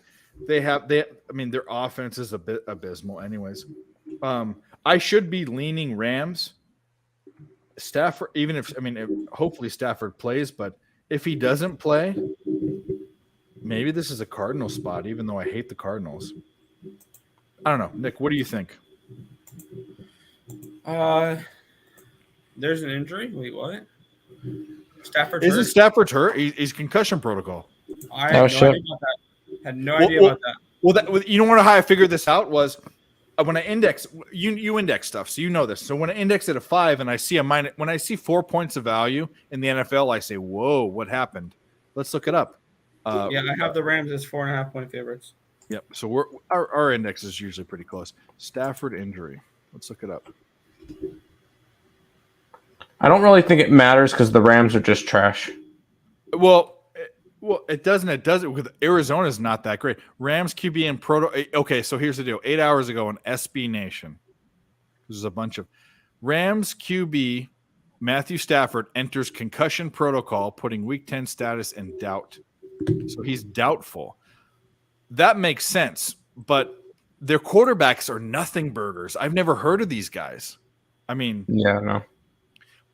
Does it matter? Can Cooper Kupp do little 5-yard slant routes and stuff? I don't know. I guess I'm off this game, but it jumped off the page because of the discrepancy. Nick, knowing, let's assume that Stafford doesn't play. What do you think? I need to reevaluate this game. Yeah, I think so too. I need to look at it more than. I did lock in a play on this game. Wow. I have locked in a play on this game. Oh yeah, duh. This what? shouldn't surprise you. The total. Yeah. Look, what are the two teams? What are they to each other? Division rivals. Yeah, there you go. Yep. Yeah. What's the total at? I got, I think, 43.5 in this game. It's down to 41.5. There it is. I got it early. 43.5. I got 6.2% CLV. Beautiful thing. Yeah, I'm on the under in this game. I think that's the only way you can play it. Well, Tim, are you in the same thing? We're gonna have a divisional dog, but a divisional under, but I kind of want to go Arizona, especially if I know Payne. This should be the same deal as the freaking Colts because the Arizona Cardinals pissed me off, but I might be on them again this week. The Rams just suck. I don't really think there's a way to sugarcoat it. They just suck. They couldn't even beat the Buccaneers last week, and the Buccaneers did nothing on offense. And you're telling me that a guy from what were the two backup quarterbacks that they have to choose from? Wolford from Wake Forest and the other guy from Virginia. I don't even know his name. Yeah, exactly. Cardinals. I know that they suck in the first half, and I could probably guess what LJ is going to be on, but I want the Cardinals. I think the Cardinals win this game. Well, I will say this: the biggest diarrhea brain in the league is Carson Wentz. The second biggest diarrhea brain is Kyler Murray. Kyler Murray. He see over his offensive line. I know. Really yeah, he looks under his. I said this about Drew Brees, but it's a joke. And Doug Flutie, they're so short they have to look out the bottom of their mask. But anyway, and I know LJ was high on Arizona because he got some information from an Arizona fan or a friend, but I live in Arizona and we don't even like the Cardinals. But what do you think, buddy? I'm thinking the same way Tim and Nick is thinking, under. Both these teams 29th in yards per play. The Cardinals are 32 in yards per play. The injury to Stafford, like you said, backup quarterback. Sean McVay owns Cliff Kingsbury for the most part. He can't beat him. So I see divisional under because I think the Rams are 17-6 since they moved into SoFi Stadium to the under. So I see that trend happening again, and I wouldn't be surprised if the Cardinals cover because they play better on the road. 10-3 in their last 13 games on the road, straight up. They've allowed 27 takeaways as well. So, they take the ball away on the road, but it doesn't necessarily correlate to wins. So I'm just going to stay off and just play the under. Now, I'm going to take a shot at DeAndre Hopkins anytime touchdown because he's had 2 in his last 2 games. I mean, he had one of each in his last 2 games. and I do believe that he's been itching to play since he's been suspended and hurt for so long. So I would see maybe a touchdown with him. But other than that, I'm on the under, and I caught it early too, 43.5. I jumped on it real quick. Cardinals are Jojo says Cardinals are 0-6 versus NFC West. That's not this season, right? There hasn't been that many NFC West matchups. Yeah, he's probably saying in the last 6 games. Yeah, last yeah. That doesn't surprise me because the Cardinals suck. I have the next game. So I have 3 locks for Circa. I have 1 question mark, which is Buffalo. It's going to be between this game and the next game. This is maybe a Ram spot. I kind of almost don't even care about. I mean, I don't know. Maybe I do. Anyway, Nick, did you talk about Arizona LA Rams? Yeah. All right, so we're good. All right, let's go to the next game, which is my team. One of my actually my NFL team, Chargers versus the Niners, and the Niners are looking like they should be looking. They should have been looking 4-4. I still think I don't know if they win the division, but they're still a playoff team. And if the Niners they're kind of like the Lakers used to be. If they get into the playoffs, they're a danger for whoever they play. Correct. If they squeak in, they play the type of game that wins championship football, and that is a defense. First of all, defense and special teams lockdown, and then a offense that's rush first with a coach that's creative. That is a Super Bowl. And that's why with Jimmy G, they went to a Super Bowl and went to an NFC championship, even though they didn't win either. I of like those. Jimmy G. I do too. I think this Trey Lance bullshit was bullshit, and we talked about this. They kind of got caught up in something weird with drafting the top 3 pick, and then all of a sudden they go to the NFC Championship. So like, what are we going to do? Should we switch him out? Trey Lance isn't the option. He's probably done in the NFL in his first year. Sorry, bud. But anyway, here's the deal though. I have the Niners as 5-point favorites, and they're laying 7 points. I might be on the Chargers with the points. And it's just because the Niners don't cover big spreads. The Niners aren't the type of team that they're not the Chiefs. They're not the Bills. They're not a team that can cover big spreads. So I think I have a question mark next to the Chargers. So, Nick, tell me why I should be on my team. You shouldn't. Okay, there you go. So go ahead. Yeah, I mean it's Sunday night, so I do have the under bet. That's no surprise there. I had to do this game for Power Hour today on picks and parlays, and I gave out the Los Angeles Chargers money line at plus 240. Money line. Yep. This is way too many points. I had this capped at around 3.5.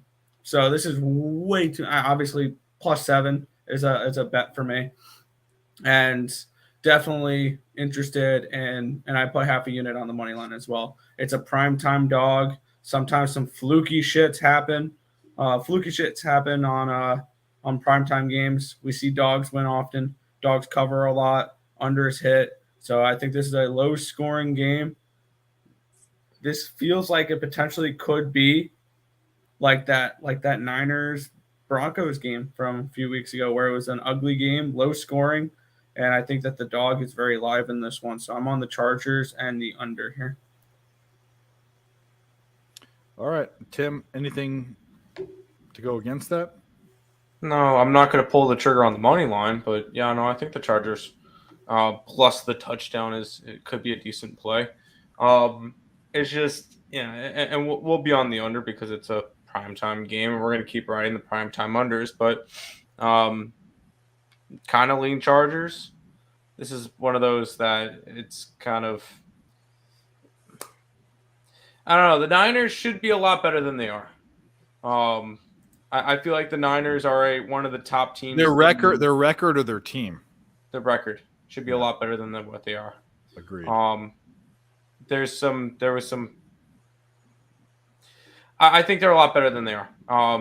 so I don't want to go crazy with money lines or anything because I still think like the Niners could win the division and make a run in the NFC. But I would go Chargers plus the points. I would say this, despite record, I would say based on because there's a lot of there in the NFL. There's a lot of teams that have really good records that aren't as good as their records indicate, like the Vikings.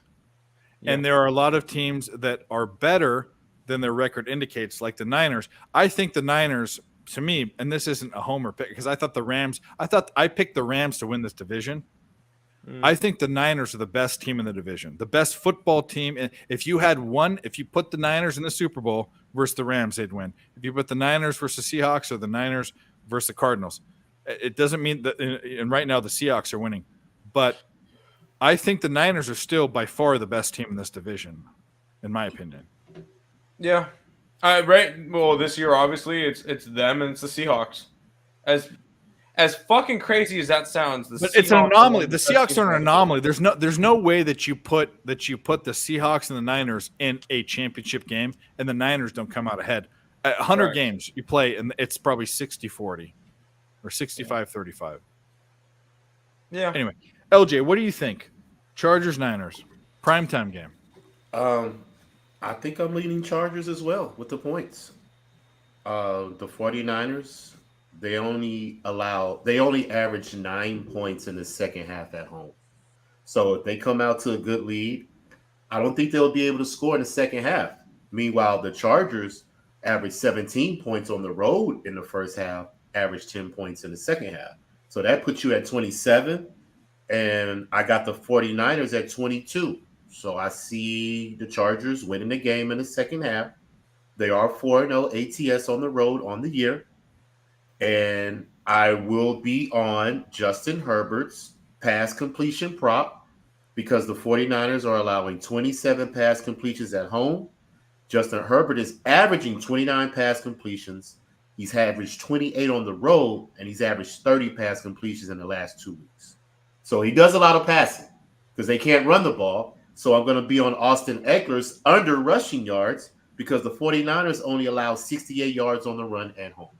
So that's my breakdown of that game. But I'm going to take the Chargers plus the points, possibly outright win the game. Eckler, I don't think they win the game, but Eckler is one guy that I would be high on for props earlier in the season, but he hasn't been that dude. I think it's been the Chargers passing offense hasn't been anemic, but everyone thought that this team would be like, Herbert would be one of the top 5 quarterbacks and blah, blah, blah. That hasn't happened. But anyway, no. I think even though I'm a Niners fan, they're my team. I think he's better than Jimmy Garoppolo. Oh, well, as a quarter, well, I'll say this. As a quarterback talent, yes. As a game manager, it's yet to be seen. But Jimmy G always makes 1 or 2 mistakes. That's the thing. You don't with the Niners.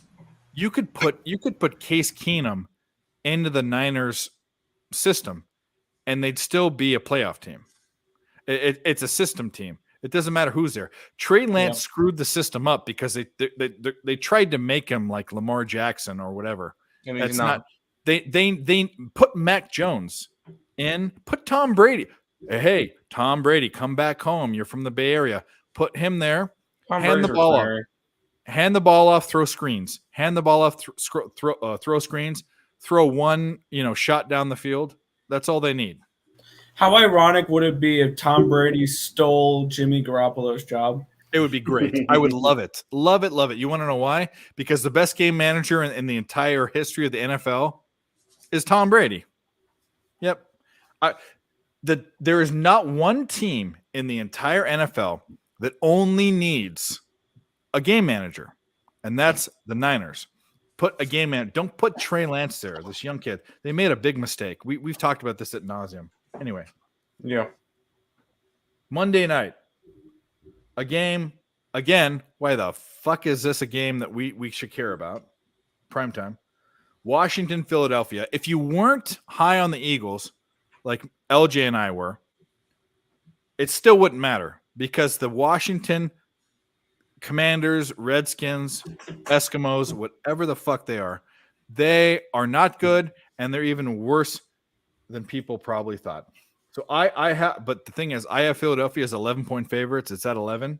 I'm going to find a way to be on a bet because it's the primetime game and I have to do a video and we do Twitter and all that. But for right now, I'm off it. I will say Heineke's a better quarterback than Wentz.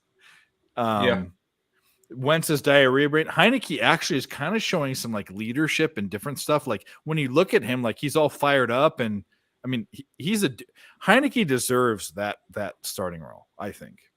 Yeah. But anyway, I don't have a play in this game. Nick, go ahead. Yeah, no play on the side. There's no way in fuck I'm laying 11 points with a divisional game on prime time. That's just not going to happen. So by default, it's Commanders or nothing for the side. It's a divisional game. It's a primetime game. It's Over and under. and just for screw it, for chaos. Why not the Commanders outright in this game? Ah, damn it! You go freaking line. Ah! No, I'm joking. But how hilarious would that be if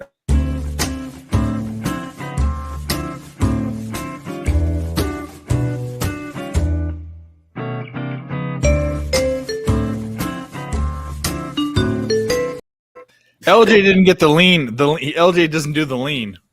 How hilarious would that be if that's their first loss of the season? No, it's against Taylor Heineke. That would be hilarious. You're not serious. That's not a serious No, I'm not thing. serious about that. No, way. maybe. No. No, That's just crazy. the under for me. All right. Tim, besides the under, what do you want? Man, Nick stole my line. All right, pretend Nick didn't say that. I would have went and said Commanders money line, but I'm not going. I would love to see it. It's not going to happen. This game's got 35-3 written all over it, 28-3 written all over it. It's an under. I would love to see the Commanders upset the Eagles. That would be hilarious. I think 24-10 is probably like exactly like right on the. You know what? It could be 24-17. Yeah. Where you can get a backdoor cover. Yeah. But that means the 24-17 it goes over. No, it wouldn't. What's the total? That would be Wait, 41. what did I get on it? It's 43.5. It would be short by a little bit. Yeah, that's got why I 44. worry about. The total. I'm gonna tell you what. Right now, I'm probably doing a video on the under, but 11's too much. Heineke's a decent. Heineke is actually a starting quarterback. I think he could start for the Texans. He could start for the Falcons. He could start for the starting Colts. The Jets. The Colts, the Jets. He is better than Zach Wilson, I think. As much as I love Zach Wilson, the MILF hunter, he's a game manager. Hold on. Yes, that's my quarterback right there. But I would. By the way, he's gotten a little chubby. Did you see? He got his. He did an interview. His face. He's eaten a couple. He's eaten that New York pizza. It's good pizza. New York pizza is the best pizza. But that's not by the point. way, I will say that New York pizza is the best pizza. Duh. Better than Chicago. That's not even close. Yeah. Yeah. Anyway, LJ, through all of our bullshit, what do you say? Y'all guys know me. Y'all know who the Eagles are. They're First a half Eagles. team. Yes. And by the way, look at this comment from Markel, who just followed you. He knew what you were gonna say. Hey, he knows. That's me. First half, -6.5, man. 21 points in the first half. They're averaging at home. The Commanders are averaging 4 points in the first half on the road.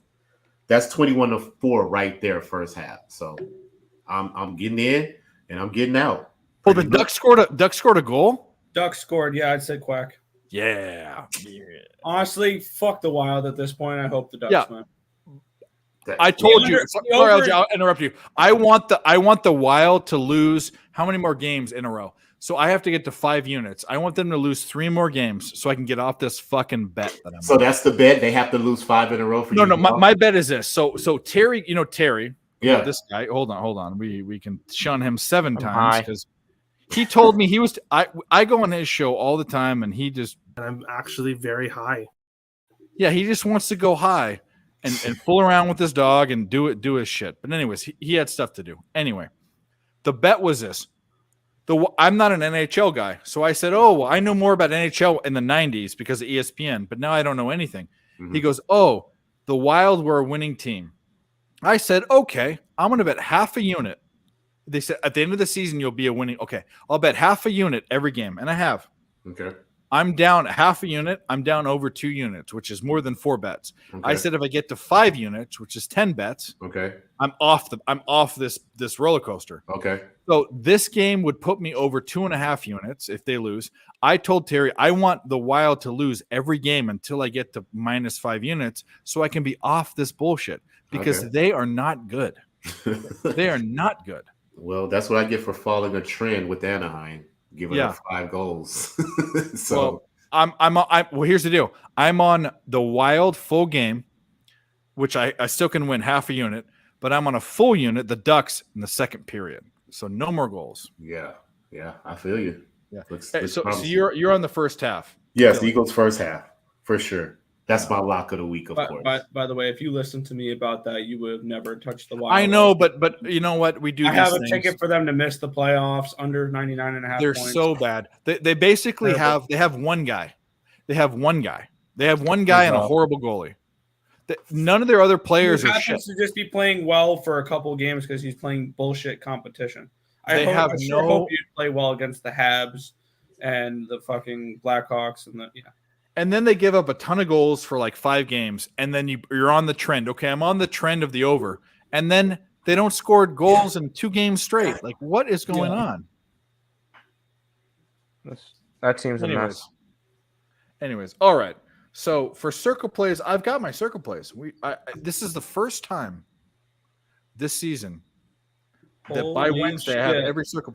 Granted, They remember what it was. They remember what it was. The Wild just scored. Really? What They were period is shit it? talking them. They remember what a goal was. What period is it? Second. So I still have the third to get over 4.5 goals. Well, 3.5. It's it means 3.5. I probably push or lose my second half deal, but that's And all right. it was Karel the Thrill Kaprizov. Well, what do you expect? He's their only fucking player. I have $2 on him to score a hat trick tonight, so 2 more would be cool. Yeah. What's it at? Plus what? What, the hat trick? Yeah. 29-1. Oh, well, that works. That was a foul that wasn't called. What game are you watching? Lakers. No. Hey, how's that that Cleveland second half looking, Tim? And they just Oh, I don't need. I was sweating out the Florida Shit, Gulf man. Coast San Diego game. I got my over. I'm good. Clippers up 5. Oh, sorry. You're asking. No, Cavs. they're up. They're up. Cavs They're is up a 4. 8 Cavs now. is a 4-point game. So Yeah. Cleveland up 7 in the second half. Yep. That's why I took Cleveland. Second half. Wow, they cannot score. They cannot shoot threes. The Lakers were within 2 points. Now they're down 8, and it's because the Clippers can shoot a 3, and the Lakers can't come down and respond. They need to get. Hey, you mean the Lakers suck? Well, they're not good, and they just shot another 3. Wow. And they missed? No, they made it. Oh, wow. No, That's even more surprising. The Clippers, not Oh, the the Clippers Lakers. did. No. About to say the Clippers making it. That sounds about right. Anyway. All right. Well, we've gone to the end of the show. Yes, My we have. circle plays, I have them. I don't. Buffalo, tennis as a favorite, Tennessee as a favorite, New York Giants as a favorite, Green Bay as a dog, and the Chargers against my Niners as a dog.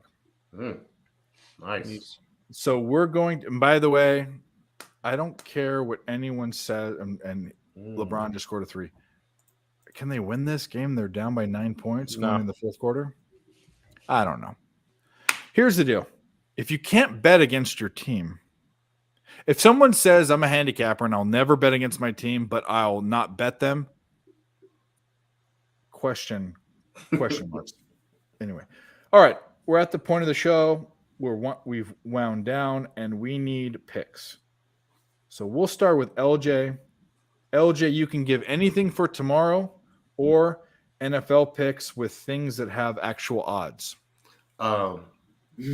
Texans Giants under. Houston, New York Giants. What is it at? Let's just see. Put down all these screens. NFL. 40.5. 40.5. I saw 41 on my book. Yeah, let me pull it up. Hold on. Yeah, there were 41s. So 41 under. Okay, go ahead. Detroit Bears under 49. Detroit, Chicago. Let's just make sure we get the best line available. 40. Where do you see 49? I took it earlier. It's dropped to 48.5. You still like I'll it? still take it. Yeah, Yeah, it's everywhere. It's 48.5. that's fine. I'll take it. Okay, and the third one or nothing. You don't have to do three. I'm gonna do a third one. Okay. Because these only lines that I have, everything else. I got you. is gonna come out. Yeah. I'm gonna roll. You know what? I always take Philly. I don't want to take Philly. You know what? I'm gonna take Cleveland as a dog with Miami. So you're like two unders and Cleveland. The best odds are. Let's switch to spread. Spread.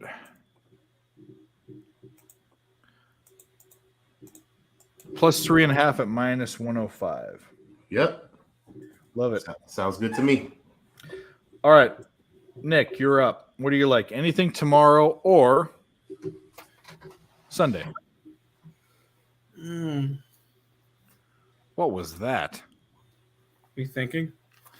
It sounded like you taking a crap No. or having an orgasm. Either one. No. No, that sounded like no. Anyway, All right. back to football. I'm gonna start with the NHL. I'm gonna take the Red Wings against the Rangers. Let me find you the best available line for that. Because you're on your own on that one. Yes. Plus 144. Okay. We talked about that one. Yes, we did.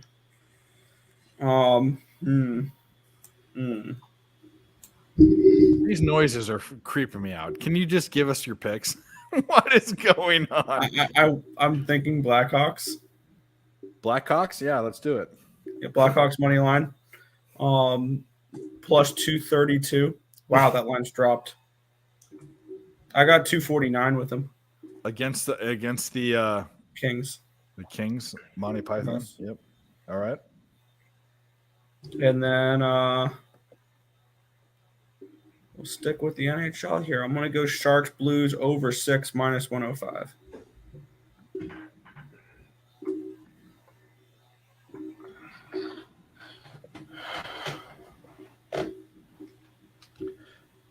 Under 6? Over 6. Over 6. Minus 105? Yeah. See, I do know what overs are. Oh, yeah. It's not in the NFL. All right, Tim, what do you got? All right. I will be the first person to put a college basketball play in.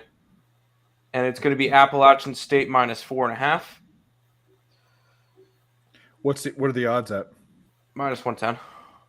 It's a spread. Minus 4.5. Minus 110. And minus Okay. 110. I'll go with my other one that I did a free pick video on. I'm going to go UMass, regular UMass, plus the 1 point.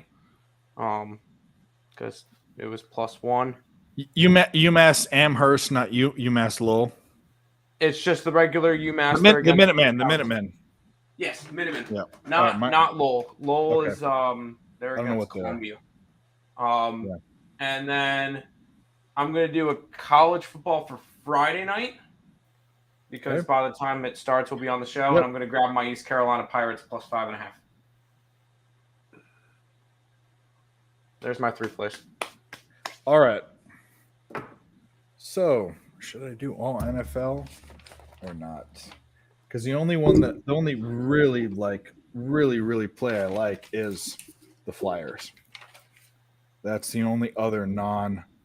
I also like Tulsa. Okay. So the first play that I'll do is Tulsa and college football tomorrow is Tulsa Memphis over 61.5. Let me make sure that's a good line. Let me switch real quick to NCAAF. Yep, and it's going, it went down and it went back up. So Dave is going Tulsa, Memphis, 61.5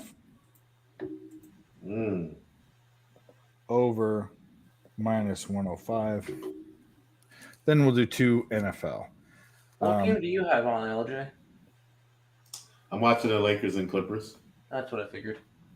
Yeah, and they're getting absolutely fucked. And they were within 2 points, and now they're down 13. It's crazy. Lol, just- Lakers. Yep. Well, there you go. That's what I get for betting them. Okay. Yeah. So the other, I'm gonna go Tennessee -2.5. We talked about that. And then the other one. Should I dare do it? No, probably not. Green Bay? No. I like it. Yeah, fuck it. Let's go. Pack, go. Green Bay +5. That's my pick. All right, we got it. I will post these. Well, actually, the plays are posted on Friday night after the Friday night show. But that's what do you got? Should be a good over. And yeah, that's what I think. The two teams that don't play defense and score a shit ton of points. Let's go through the comments.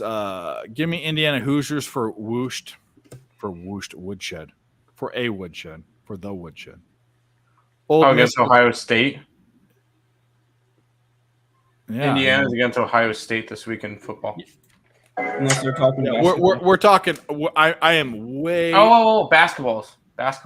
Is it on basketball tomorrow? I didn't Let's think look. they were playing tomorrow, but I guess they might. I've got the Hold on. games written down. I just haven't. No. Ohio State's playing. Oh, they play against Bethman Cookman. Never mind. Yeah. In basketball tomorrow, they're like a shit ton favorites. Yeah. Beth McCookman's always a shitty. Ole Miss for the beatdown. LOL Tim. Yeah, we always laugh at him. Yeah. By the way, that's a game that we're going to talk about on Friday. This I one. want Texas -7.